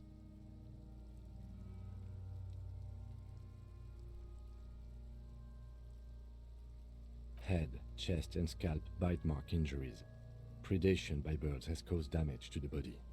Odontologist does not need to be And your opinion, officer?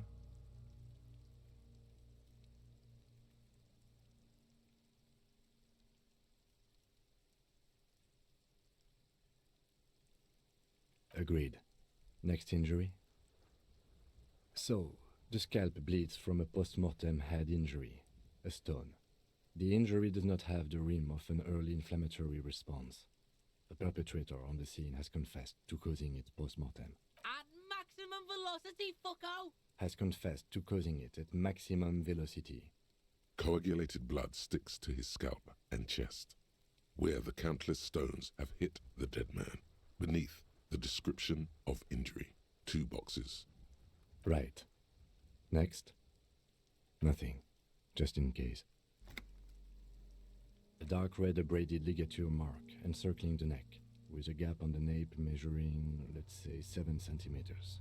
I see hemorrhaging on the skin, above and below the ligature mark. Depth of the mark, 1 centimeter. Below the note, 2 customary boxes wait to be ticked. The man's head jerks to the side. The ring. Think for a moment. There's time. Don't rush. Puta de jogo está a gozar comigo, não é? Só pode. That's it. We have established cause of death. It's not much, and it leaves much to be... Let's wrap this up. I pronounce this field autopsy over.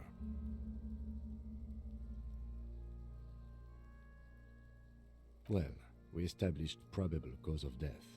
We also requested a toxicological screening. That was thorough. The results should arrive in a couple of weeks. We were thorough with the list of injuries too. We described them all in detail. What is there to say? Given the circumstances, it was a professional field autopsy. I need a copy of that autopsy form. Then I will drive him to Faubourg for processing.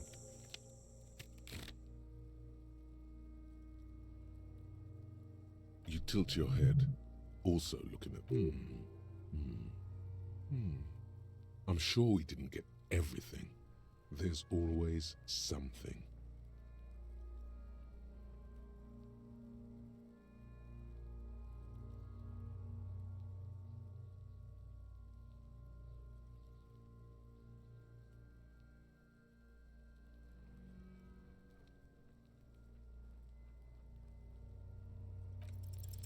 You run your hands over the victim's cold body, his limbs, his torso with its swollen organs.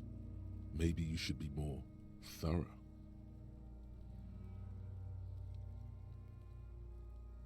You pull down his breeches.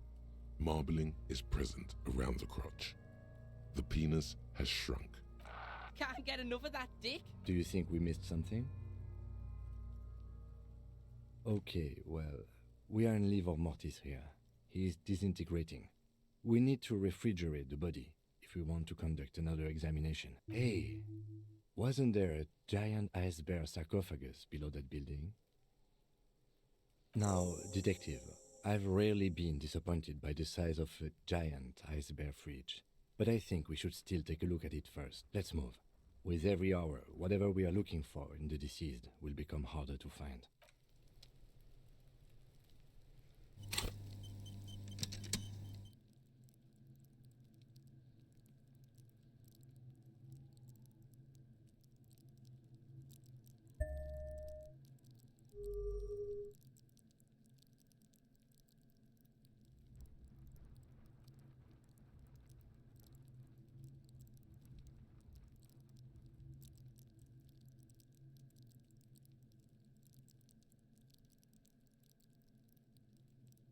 A cena é que tipo, eu estou bem caladinho e concentrado. Porque tipo, este jogo está-me a dar tanta informação ao mesmo tempo. Tipo, que é um bocadinho difícil às vezes tipo, de me lembrar tudo, e então tenho que estar concentrado para ver se guardo o máximo de informação possível. Porque tipo. Como assim? Sim, mas eu não jogo sempre para relaxar. Eu jogo às vezes para ter um desafio, e este jogo é um desafio porque tipo faz-me pensar imenso, mas tipo eu gosto de pensar. A questão no pensar é tipo eu gosto de pensar com base do conhecimento que eu tenho do nosso mundo, só que este mundo é completamente diferente, então todas as coisinhas que eles me dizem, todos os pedacinhos de informação, é informação que eu considero essencial. Tipo, vou dar um exemplo: se eles disserem o céu é laranja o dia todo, tipo, isso é um pedaço de informação que eu tenho que reter, ou que sinto que tenho que reter para melhor entender e resolver tipo o mistério que está a acontecer no jogo, estás a perceber? E pronto, e é isso. Eu gosto. Gosto do desafio.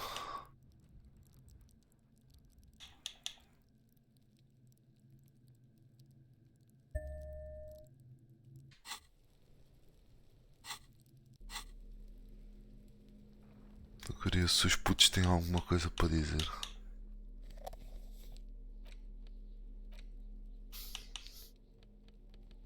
The fuck?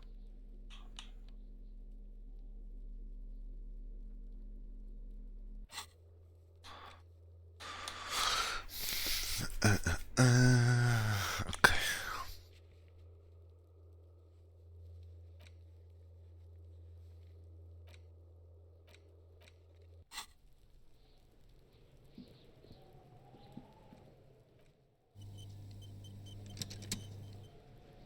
So you tried to kill Kuno's girl? What's up with that? You want to talk about it? What? Bitch! You fucking making it... Not all of us. Acts like that stick with you for a while. No one's moving anywhere. Do this shit again, and Kuno's gonna climb in your room at night with a knife. Kuno knows where you sleep. The pig who fucked his window up. I'm gonna climb in through that balcony, put the fucking knife in you. Yeah. But you and Kuno are good for now. Pals, shoot that shit at Kuno. Let's have a jolly time. The determination in his voice leaves little room for doubt in his sincerity. He means every word. Needs to be taken seriously. And you're back in business with the Kuno. Now what is it? Pig, do you have any idea how fucking stupid that sounds? Kuno's cruising his bitch on the town, and the bitch comes back griefing to the Kuno. What is up with that? Get the fuck out of here, fat ass! Those pants are too small for you. The pants are totally okay. Don't listen to her. The fuck do you want with it? Is it? You got pretty fucked. Kuno's surprised you've still got your head after all that. Don't sweat it. He's saying you climbed up there. Yeah, that conclusive. Oh, that? Kuno decapitates pigs. That's just a Kuno demo tape. Yeah, Kuno plays on snuff radio, fucks pigs, live, fucks their heads off. Kuno's a cop killer. Oh, that? Kuno decapitates pigs. Yeah, to the both of you, watch your ass in Kuno's town, or Kuno's gonna fuck your... Good call, Pigmeister. Don't... Kuno doesn't fucking...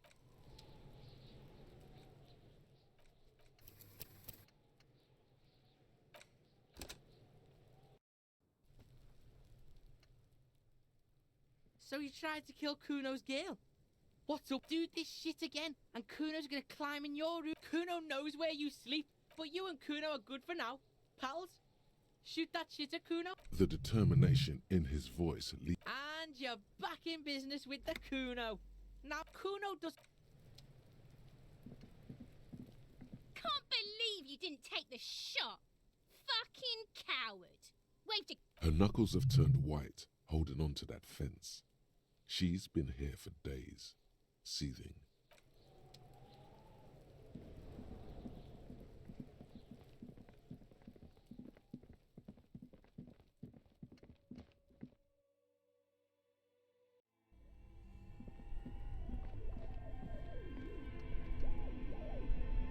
Both cables are unplugged from the breaker box. Somewhere in the dark, a giant electric...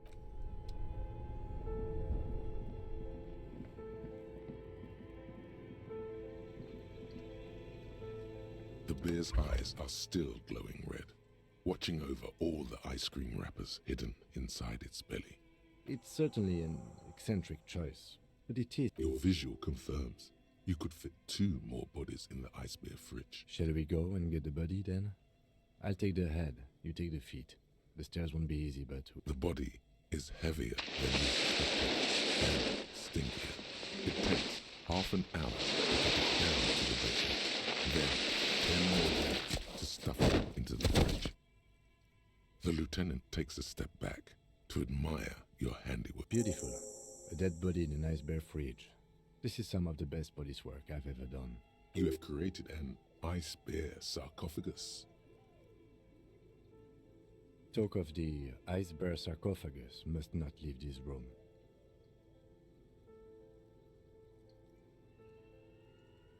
Did we though? Okay, maybe we did. At least we've stopped the body from decomposing further. Now you can conduct another inspection, under control. Inside the icy realm of the ice bear fridge, the corpse stands slumped, waiting.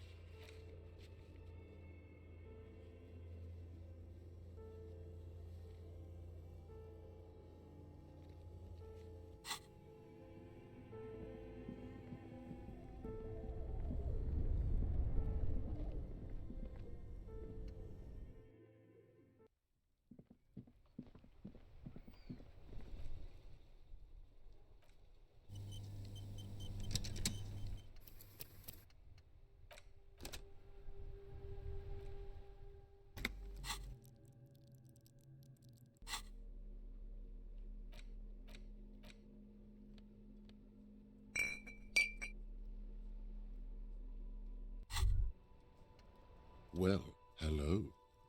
Someone seems to have found himself a bottle of alcohol. Here's where the magic happens.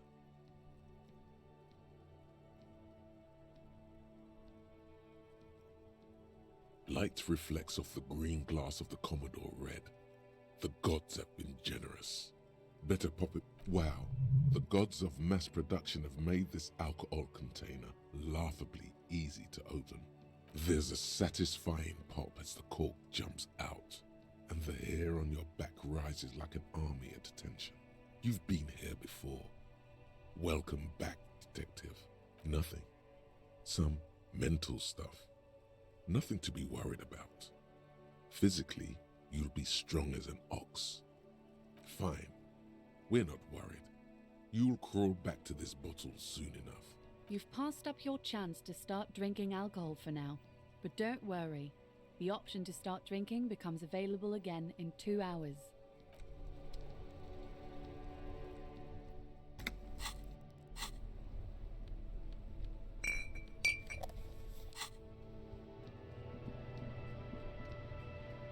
Hello again, officer. How, like, gone? In heaven? Thank you, officer. Looks like I'll get mint in the ground by April. Like, gone? Gone to heaven? Thank you. Like, gone? I'm glad to hear that. Thank you, officer.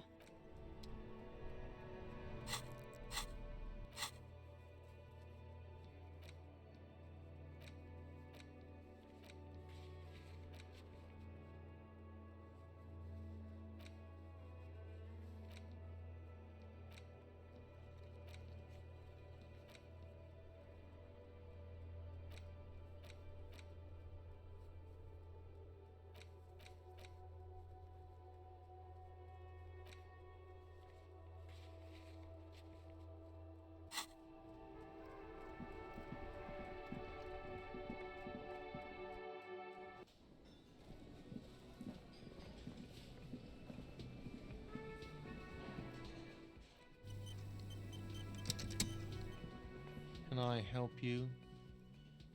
Yes, have you got it? A lot. A lot. For the room, drinks, and a lot. Yes?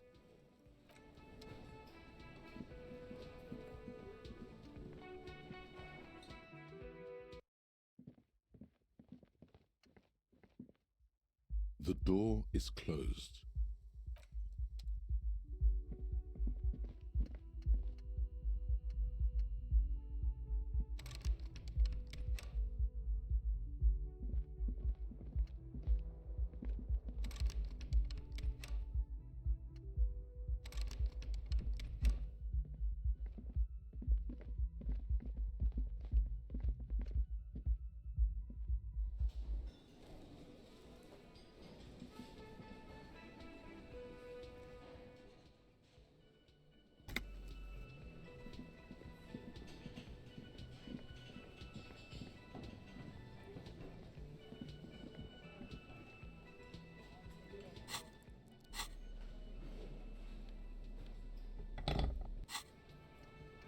You see a heavy steel door with the door does not.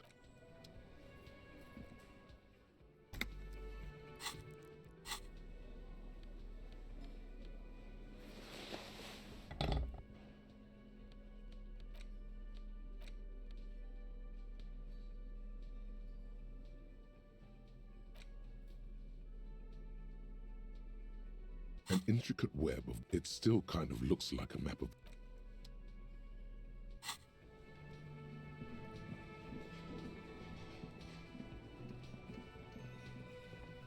Hello again, sweetie. Oh, sweetie, I heard your conversation with the manager about your financial troubles. When do you get your next paycheck? You must be joking. Although our pay... It's not easy to assert your right to a decent living wage when you don't have a strong union. Interesting idea. This Evrard sounds powerful. Maybe you... Oh, no, I'm so sorry. I don't have money for you if...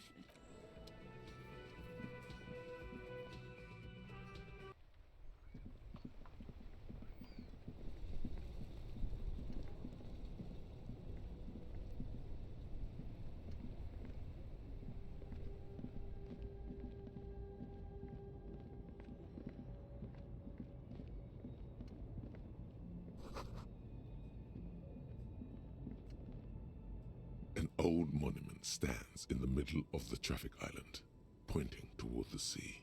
It looks as if it's been reassembled piece by piece. Secured and mounted, a silver plaque on the statue's pedestal reads, "I am Philip III, the Squanderer, the greatest of the Philippian kings of Revachol, son of Philip II, the opulent, father of Philip IV." As you look up, you notice something about the statue.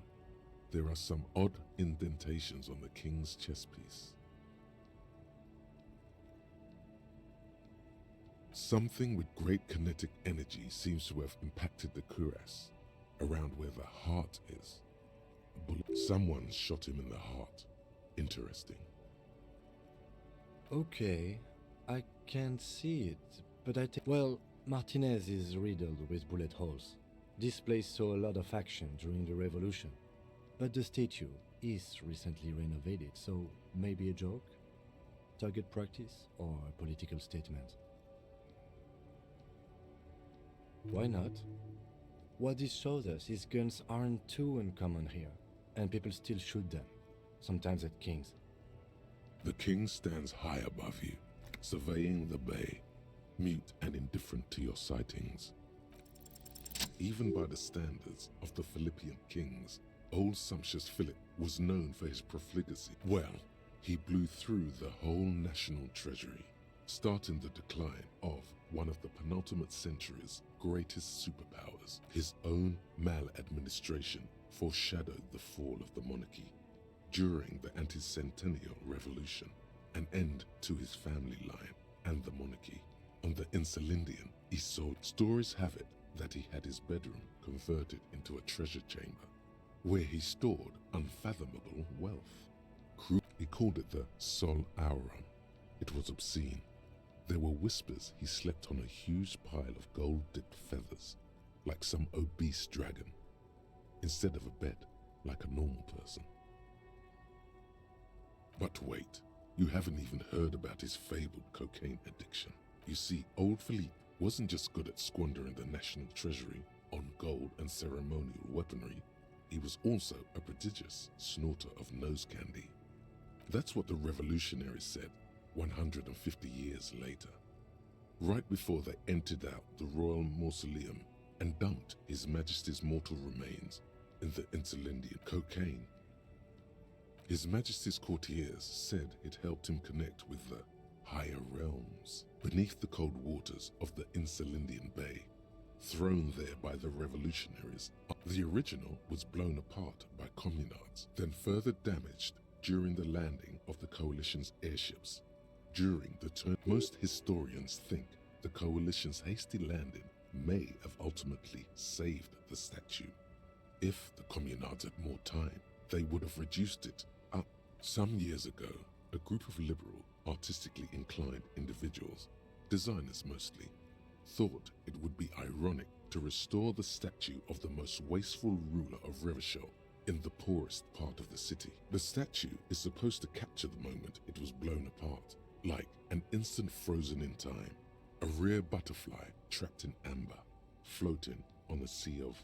People in Martinez tend to disagree, as do many prominent art critics and thought leaders with more nuanced social. Those critics might have it wrong though.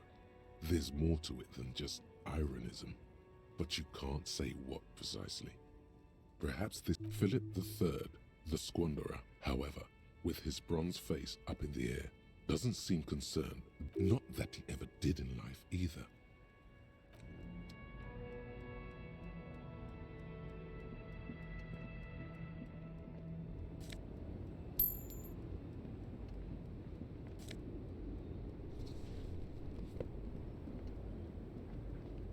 The small, wrinkled woman does not greet you. She nods along to something on her radio. A photograph is clutched in her hand. The photo, an ambrotype from the turn of the century, as golden as her smile. No response. Wherever this woman is, your words fail. Wait. She's just a distracted old woman. Better to leave her alone. Why? I just told you why.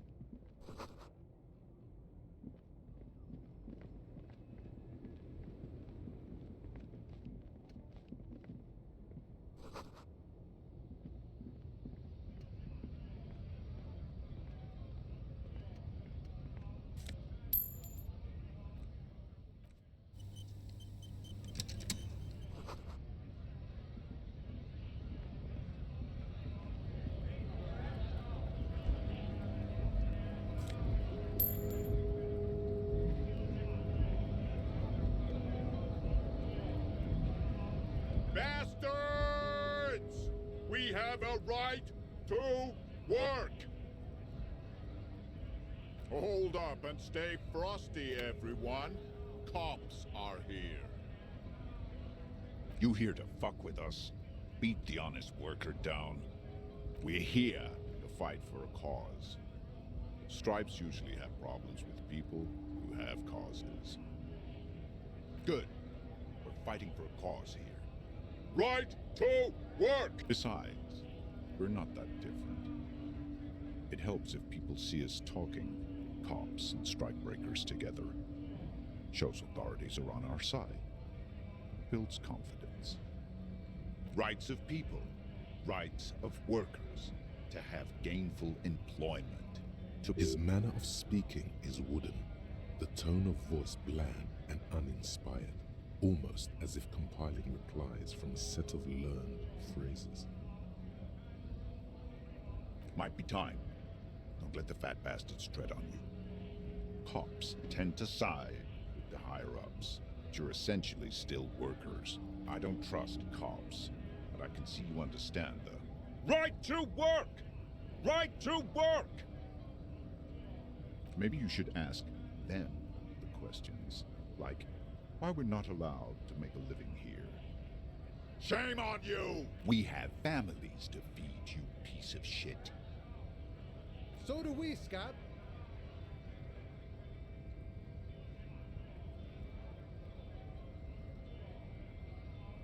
Have fun. Union shits are on full strike. Don't think they're going to let you through the gates. Why you want to meet that fat asshole? I know nothing about a murder. Wouldn't put it past these harbor bugs. They'd do anything to stay alive. Right to work! It's shameful. Cops doing nothing. You should bring backup. Open up the gates for us. Blockading gainful employment for workers is a crime. We are not picking a side in this just yet, sir. Pity. Let us work! When a bunch of ungrateful, lazy cockroaches can't get their act together... Oh shit, thank you for the follow, obrigado. How you doing, brother? Beats me. They mumble nonsense about boardrooms and workers' rights, while we have the right to work! There's something odd in the way he carries himself. His set of clothing looks vaguely mismatched. The different pieces of the attire seem ill-fitting. His shirt is far too small and an unpleasantly tight fit, while the overalls, held up by a belt, seem to fit a man with much more corpulence. He ignores your question, choosing instead to turn to the emaciated workers, raising both fists in the air. The clothes are obviously not his. Okay. Silence is the answer. There's something off here, but he won't say what. Honest men and women with rights to work, to be useful, not toys for corporate interests. We came here to help the harbor run smoothly in time of crisis. If union fucks don't want work, they ought to let in those who do want work. I have a question. Why do all these men follow? You think they follow because I'm big and loud? No. They follow the rules of the market, the rules of the economy, because they were given a job to do! You've been talking to him for quite a while now. Something is off with this guy. Ask him where he's from. What's it to you? No, don't think we've met before. I came to help out the people. Every once in a while, it's like you can see glimpses of another guy under the guise of this fighter for jobs. He seems a more brutal, cunning, and suspicious person. Just a hunch. Or you just might be paranoid. We're all workers, right? Workers stick together. Came from the eminent domain, in Jamrock. Backgrounds in odd jobs, heavy lifting, cargo hauling, bouncer work. I know the drill.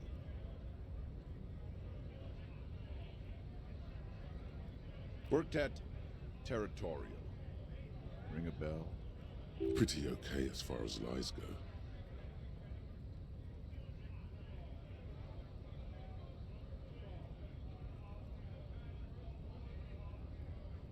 Uh-huh. It was a long time ago. What's it to you? Am I a suspect? Done no crime. Every once in a while, it's like you can see glimpses of another guy under the guise of the... We're all workers, right? Workers stick together. Came from the eminent domain, in Jamrock. Backgrounds in odd jobs, heavy lifting, cargo hauling, bouncer work. Worked at Territorial. Pretty okay as far as lies go. Uh-huh. It was a long time ago. We were promised work. We'd be in there, working, if the bastards hadn't shut the gates. Main gate's locked. Would take heavy ordnance to bust it open. Could try to get in through the secretary's office. Door's locked. The guard's blocking the way to the access panel. And I don't mean the scrawny mess punk either. I mean head measurer. Or whatever he is. Huge Seminese guy standing up there on the overhead passage. Won't let anyone by. Bad. Standing on a narrow bridge, he's got a strategically advantageous position. I don't know how the Union has a trained killer up there. But that one's no joke, and my men are tired. Why don't you go arrest them instead? I'm sure... It would be better for the neighborhood if you went home, at least for now. If you can't get in. No! They will give up eventually. Or get drunk. Leave the button unguarded. Then we charge.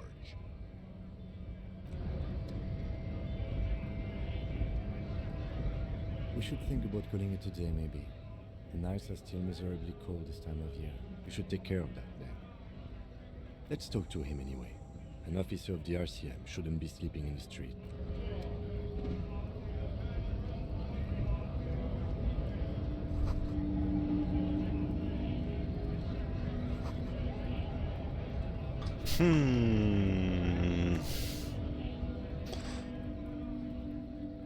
Esta pessoa é muito suspeita.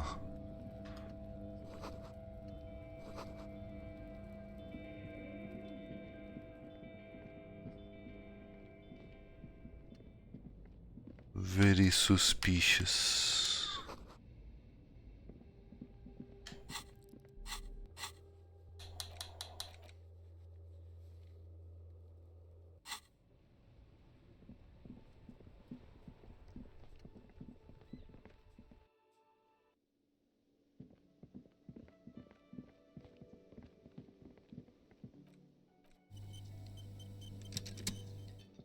Can I help you?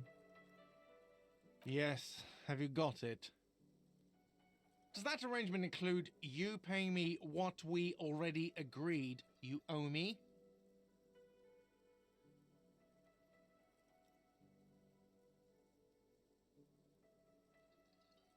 Obrigado, mozão. Obrigado pela subscrição. Foi para a caminha e lembrou-se. Obri.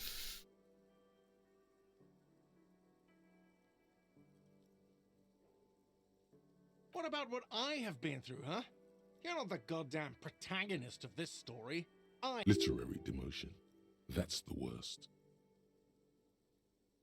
Good luck trying to use it. Draconian measures. All the locks have an electronic component. They have to be unlocked down here with a master key before your guest key will open the lock. Not until you bring me the money. Okay. I might have something in my motor carriage we can use when you're done here. Oh, Lieutenant, we're done here. Yes, have you got it? Does that arrangement include you paying me what we already agreed you owe me? Game? Everything is just a game to you, isn't it? Oh, wonderful. Try to do that. I'll have to call you an ambulance. Not until you... Okay. Oh, Lieutenant, we're done here. Yes, have you... Does that arrangement include you... I understand your predicament as the manager. I feel I must remind you that we are here to conduct an important investigation. Forgive me for saying this, but your colleague seems more committed. I mean no offense. It's really nothing personal. I just have to protect the interests of this establishment. Not until you bring me the money. Okay, I might... Oh, Lieutenant, we're done.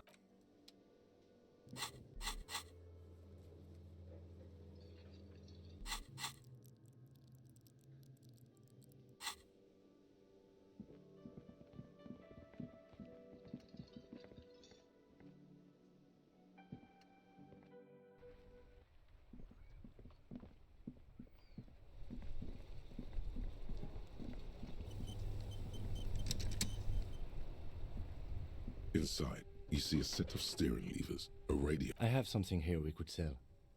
Look in the back. Transport enclosure. Regular people just call it the cage. The cage at the back of the motor carriage looks rather uncomfortable. 4 shiny hubcaps are stacked against the seat.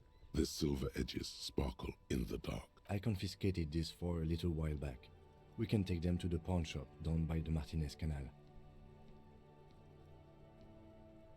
There are spinner hubcaps, frivolous things you put on your wheels. When the wheels come to a stop, the caps keep on spinning. There's no real use for them, it's just for vanity.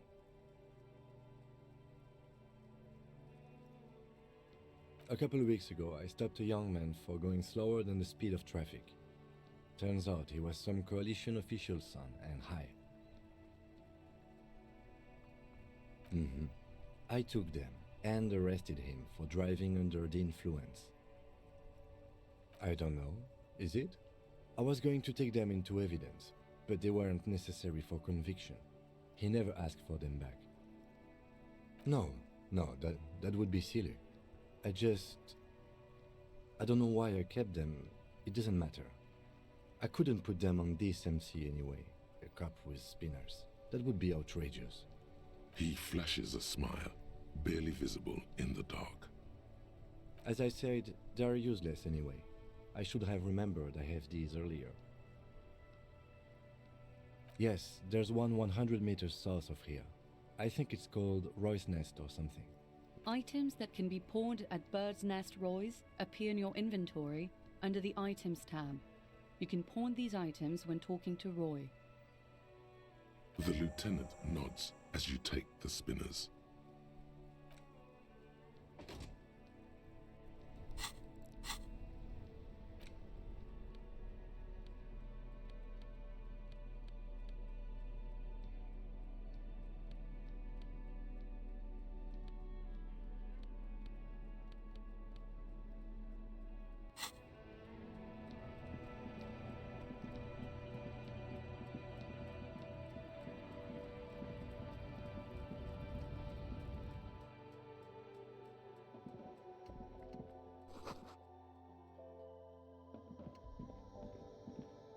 The tear machine stands in the corner.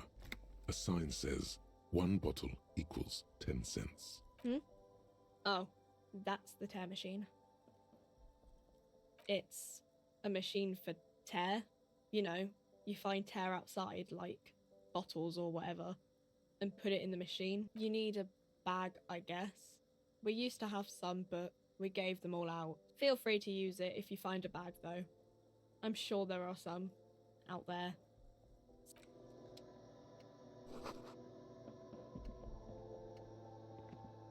You see several packaged raincoats fill a low shelf beneath a display of croissants and juice bottles. The raincoats are transparent. The packages are small, discreet, sloppily stacked, making them easier to take unnoticed. No need to worry about knocking over a display.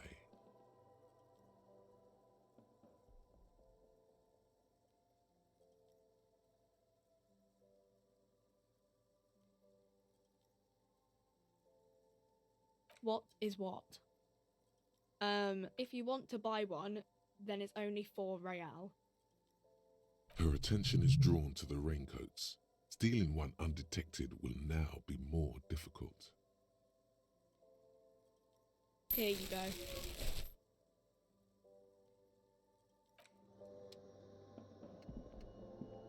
Welcome to Frit.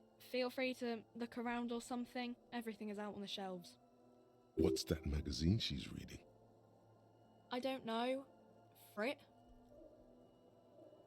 A 7 to 11 grocery store? I think they think that the extra T makes it funkier. The story goes that normal Fritta, with 2 T's, a men's workwear shop in Vredefort, was already taken. So when Fritta Retail Inc. grew into a multinational corporation, they had to add an extra letter to avoid trademark infringement. You mean this? This is Pop Stars. It's got, like, famous people in it. It's not for sale. Looks like it also has something called Police de la Mode, featured on page 34. This speaks to you. She pops her raspberry-flavored bubble, her shoulders tense. She shuffles back only slightly. Bewilderment and repulsion. The lieutenant frowns at you before turning to the clerk with an apologetic half-smile. You mean this? This is Pop. Looks like it also has something called... It's where they rate different outfits famous people wear. It's kind of funny. They're kind of mean. It's about who's the most stylish.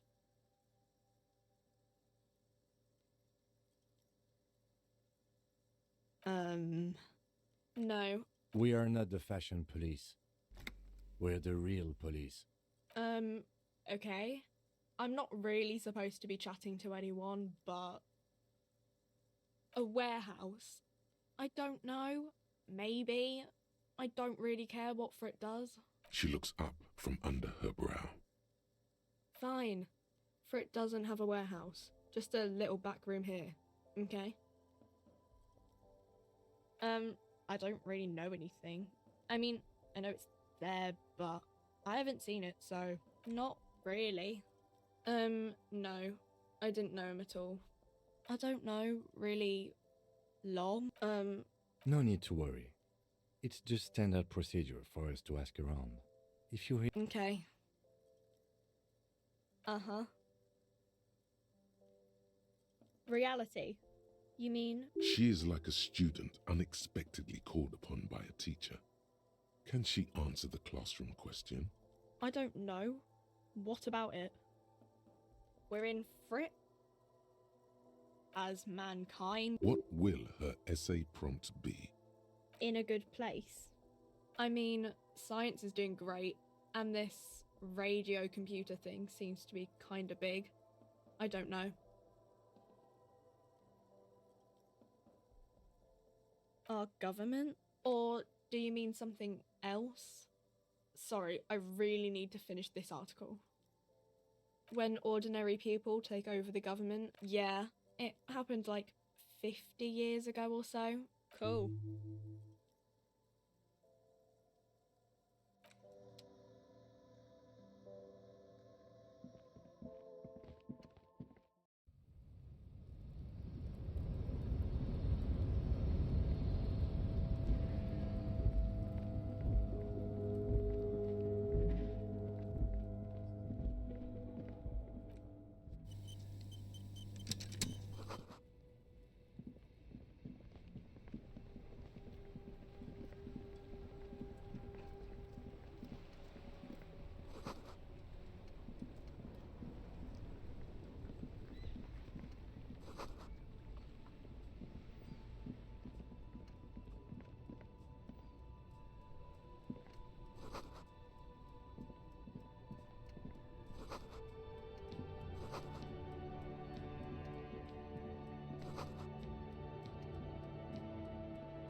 Wow, a very large red t-shirt with an impressive print stands out from the other garb. Oh yeah, the print depicts a muscled man striding toward you, a giant sword in each hand, encircled by burning embers. Behind him is a cluster of cabins engulfed in flames. Beneath him are the words, Hjelmdal burning. Smells like worn cotton and a little old sweat. Worn cotton with a side of flea market or trash bin. Sniffing is okay, but please don't try anything on. Can't have you leaving your photon emissions in the fabric of things you're not going to buy. Hell yeah, man. I don't usually carry printed teas, but this one was just pure exemplar. I wouldn't go so far as to say that I'm a fan, but I do think the Hjelmdalamans. Most people don't think that the man from Hjelmdal really existed, but they're wrong. I mean, even if the man from Hjelmdal didn't exist before the adventure novels, the stories have made it so that he has. It's simple, really. Okay. You sound skeptical. It's not that complicated. All that's required is a more robust understanding of cause and effect. Besides, I've been to Kotla, though not quite as far north as the Hjelmdal, and watched northern lights travel across the sky. Very unique, energetic tides there. It's for the best, because Hjelmdal is not a real place, and thus he could not have gone there. His theory isn't exactly incoherent, but its logic does suggest some unusual neural activity. Interesting. 2 real. That's dirt cheap. But why?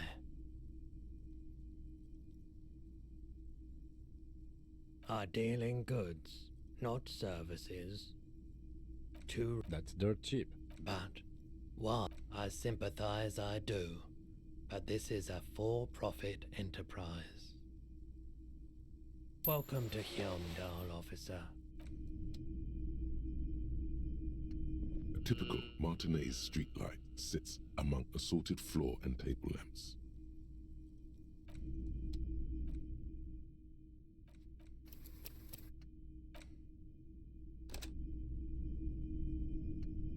Typical Martinez, the light pole has been carefully cut and the wiring has been redone and attached to a standard indoor plug. This would make quite a statement in your living room.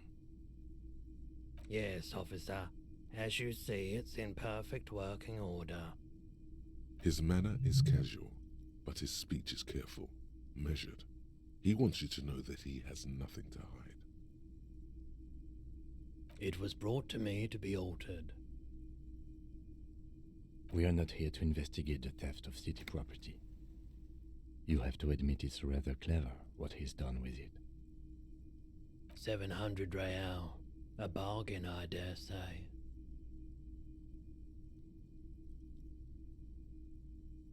There's also the matter of rewiring, but the most important transformation is the light's placement among ordinary indoor fixtures, which has adjusted its morphological field. The light became suitable for use inside the home just a few days ago. 700 real. A bargain, I dare say. The light has undergone 3 transformations. The light has been removed and rewired. That's 2 transformations. The most important transformation is the light's placement among ordinary indoor fixtures, which has adjusted its morphological field.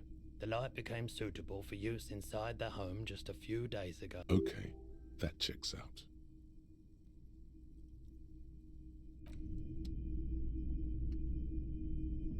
It's not often that I see officers from the RCM in my pawn shop. What can I do for you?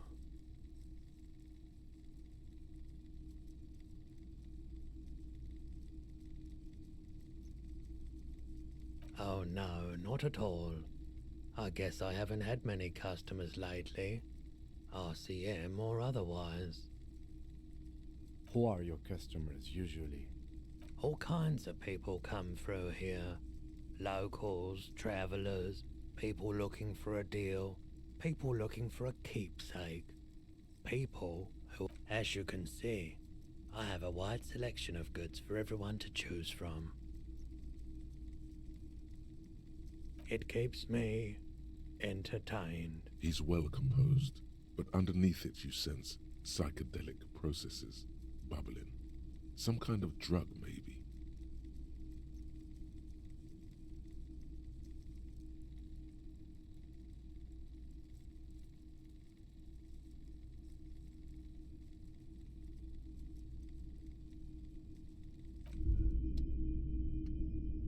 Hey. Psst. Yes, you.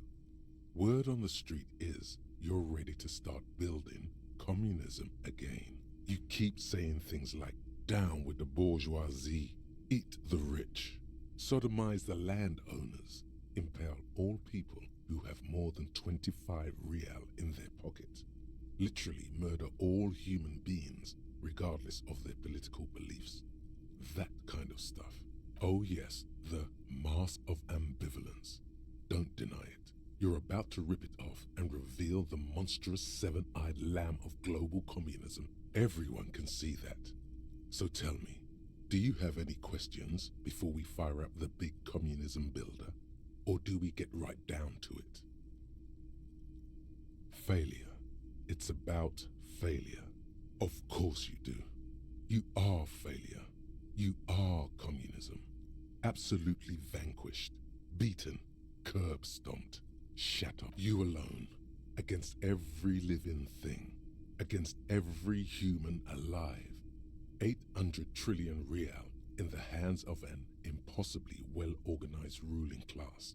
Towering city blocks of you against the atom, the charm and the spin, where the whole world failed. Matter failed to bend to human will. Human will failed to get out of bed and tie its laces. You alone, single-handedly, will rebuild the dreams of the working class. You are the last communist. Now get to work, comrade. Oh yeah, get the firing squads and the animal wagons ready. Too late to back out now. You can't make an omelette without breaking a few million eggs.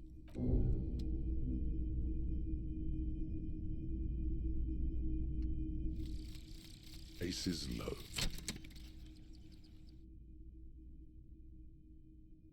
For the rest of the world, the aces low is just some cool Revachol thing, politically neutral. In Revachol, it still holds revolutionary connotations. Also, have you looked at Lieutenant Kitsuragi's clothes? He wears a bomber jacket, just like the ones worn by aerostatic brigades. And those cargo pants look like they could fit tools for hot fixing your burning aerostatic. You should ask him about this.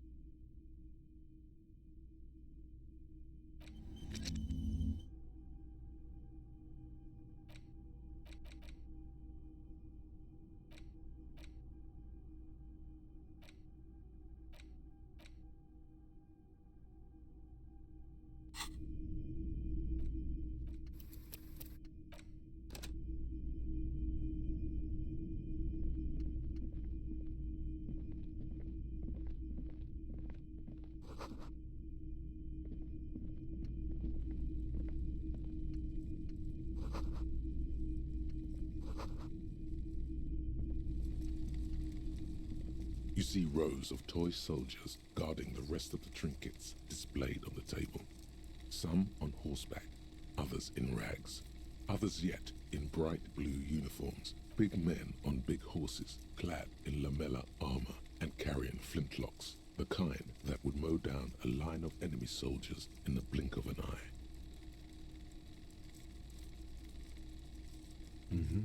I used to be very serious about my Franco-Nigerian knights.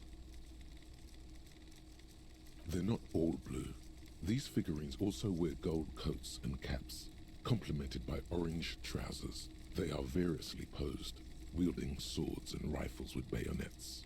Which ones? Ah, those. Yes, they are. I find the paint job a bit gaudy, but children like the bright colours indiscriminately.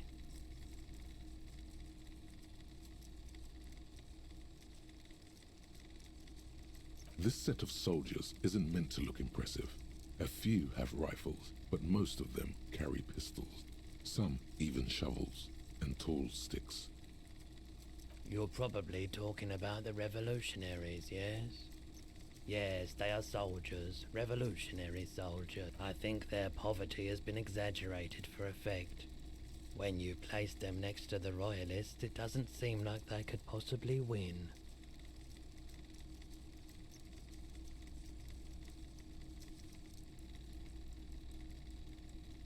Maybe. Everything you pick out seems faded, chipped, and big men on big horses, clad in lamella armor and carrying flintlocks, the kind that would... I used to be very serious about my Franco-Nigerian night.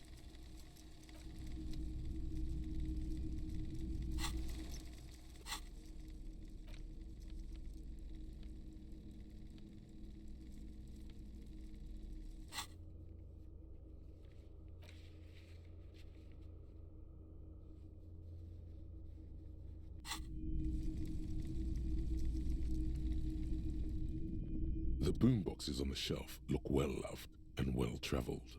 Chipped, dented, they stare at you with the one especially catches your eye. Deep gold and amber plastic with a big old handle on top. A classic boombox. Just make sure it works before you buy it. Is the Harman Welshie W2, made in Vespa, designed in Seoul. Plays all reel-to-reel formats, 2mm, 8mm, 12mm. It's even got a little radio in there. It'll set you back 12 real. If police work means playing tapes, sure, you can use it for that. Or any other time you'd need to play a tape. Absolutely.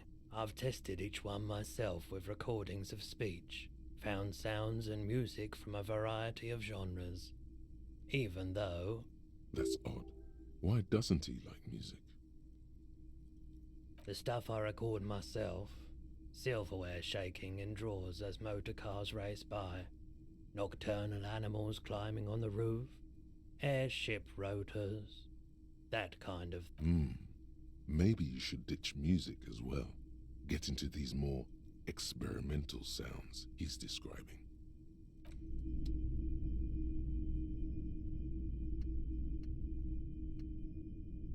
Greetings on this fine night. What brings you here? The pawn shop is always open.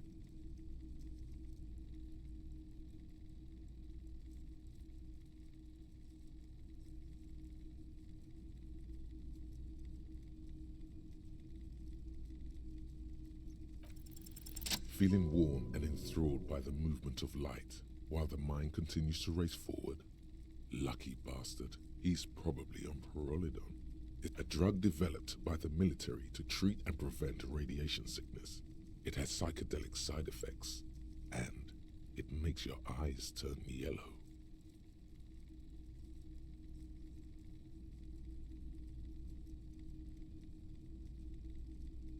How would I know?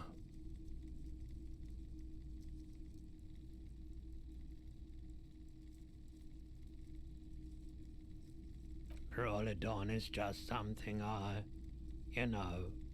since the People's Power disaster. I was with the Emergency Relief Brigade. Had to take it for radiation sickness. He's taking it for mental and emotional, not physical pain these days.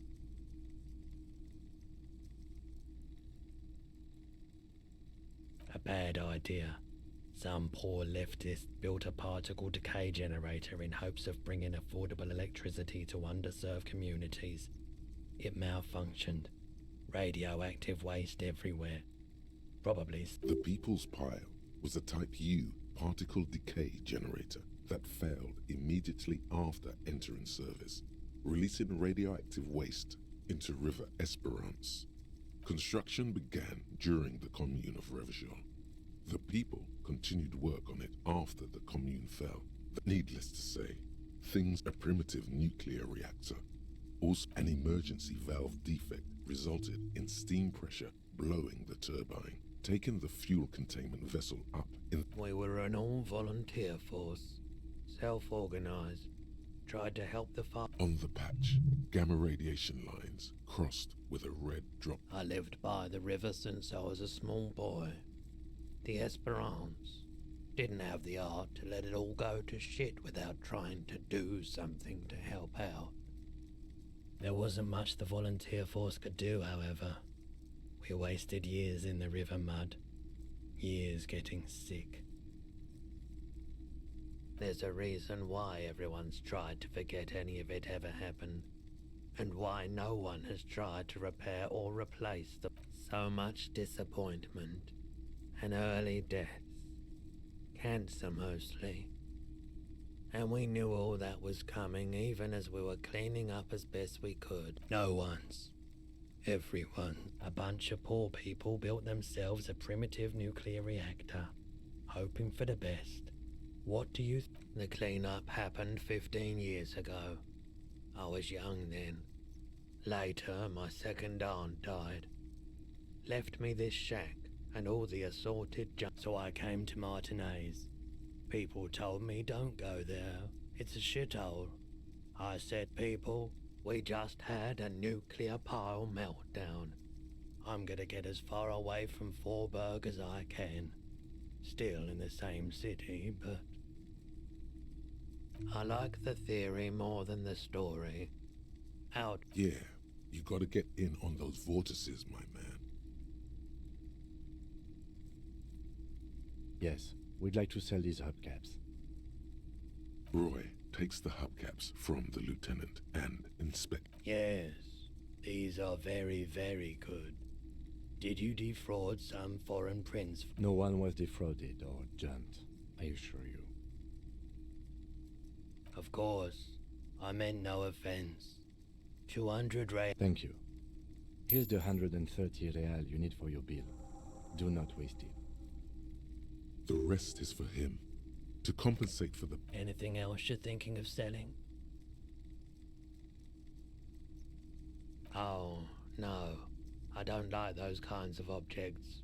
Aphotic paths, counter-radiance networks, anti-magnetism.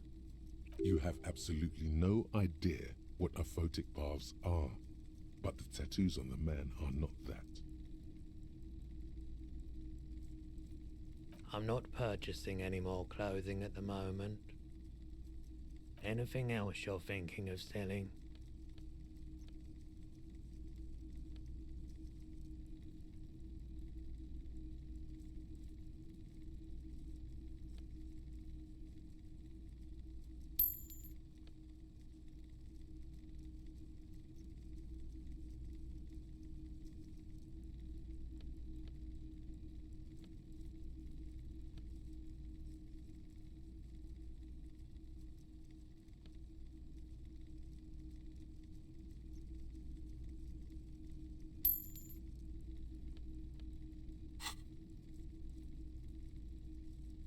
Another time, perhaps. I doubt it, but I can try and answer any questions you may have. Can't say I'm a huge admirer of wild pines, and I can't say I trust any silver-tongued spokesperson of theirs. Fortunately, I have no, just people like that make everyone else see the world somewhat askew, at an angle that is convenient for them. Now, I do my best to keep my distance from all manner of butchery. Bad for business. He doesn't know anything. He's been by the shop a couple of times. There was something awfully deliberate about that laziness.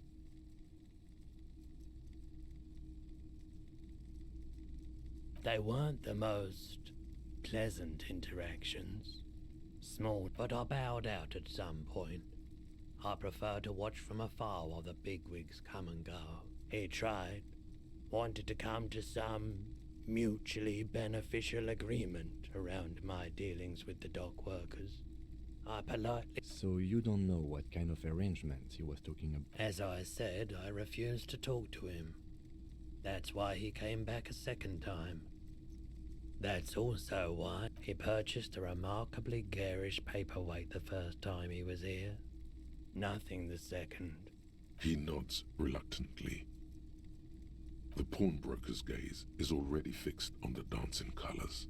Someone else came here earlier today asking the same question. I promptly sold her the gun you pawned a couple days back. This is a pawn shop, and it did feel as if you've met before. Oh God. The lieutenant shifts from one foot to another, alert. You were adamant about getting rid of it, officer. Said you were undeserving of a service weapon of the Revachol Citizens Militia. Mozão, estavas à espera para chegar às 4 para dizer isso. Era? Calma, está tudo bem. And I don't like keeping guns around the shop for long. Off the charts photon emissions.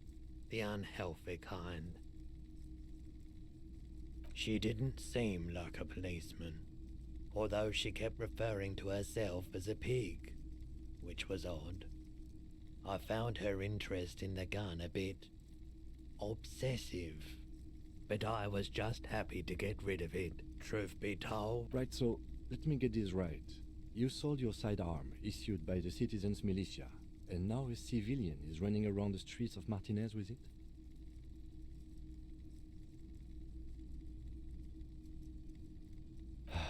Yeah, it's not good. I do hope we manage to clean this mess up somehow, while also keeping our focus on the murder investigation. My apologies, officer, but I have no idea where she was coming from or where she went. A needle in a haystack. There is nothing you can do about it now. Of course. Sure thing. You were, and I don't like keeping guns around the shop for long. She did, truth be told. Right, so let me get this right. It's possible in these parts of town. We ought to find her and discourage her from taking just... My apologies, A needle in a haystack. There is nothing you can do about it now. You'll just have to hope you luck upon her somehow. Sure, man. Have you tried it before? The lieutenant steps away, pretending to admire some of the knickknacks. He won't be your nog, but he won't be thrilled about this either. If you say, here you go, man.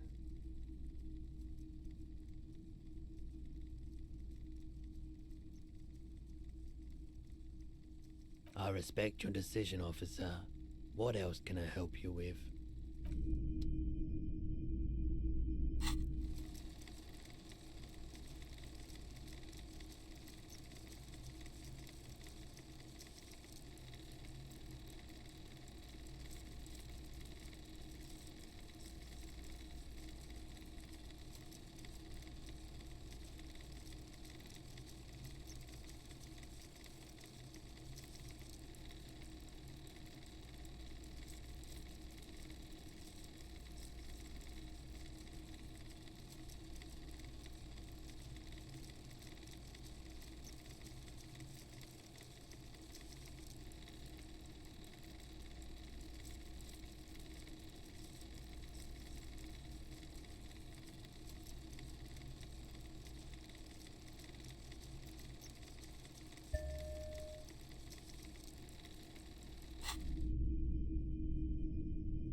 Já chega por hoje.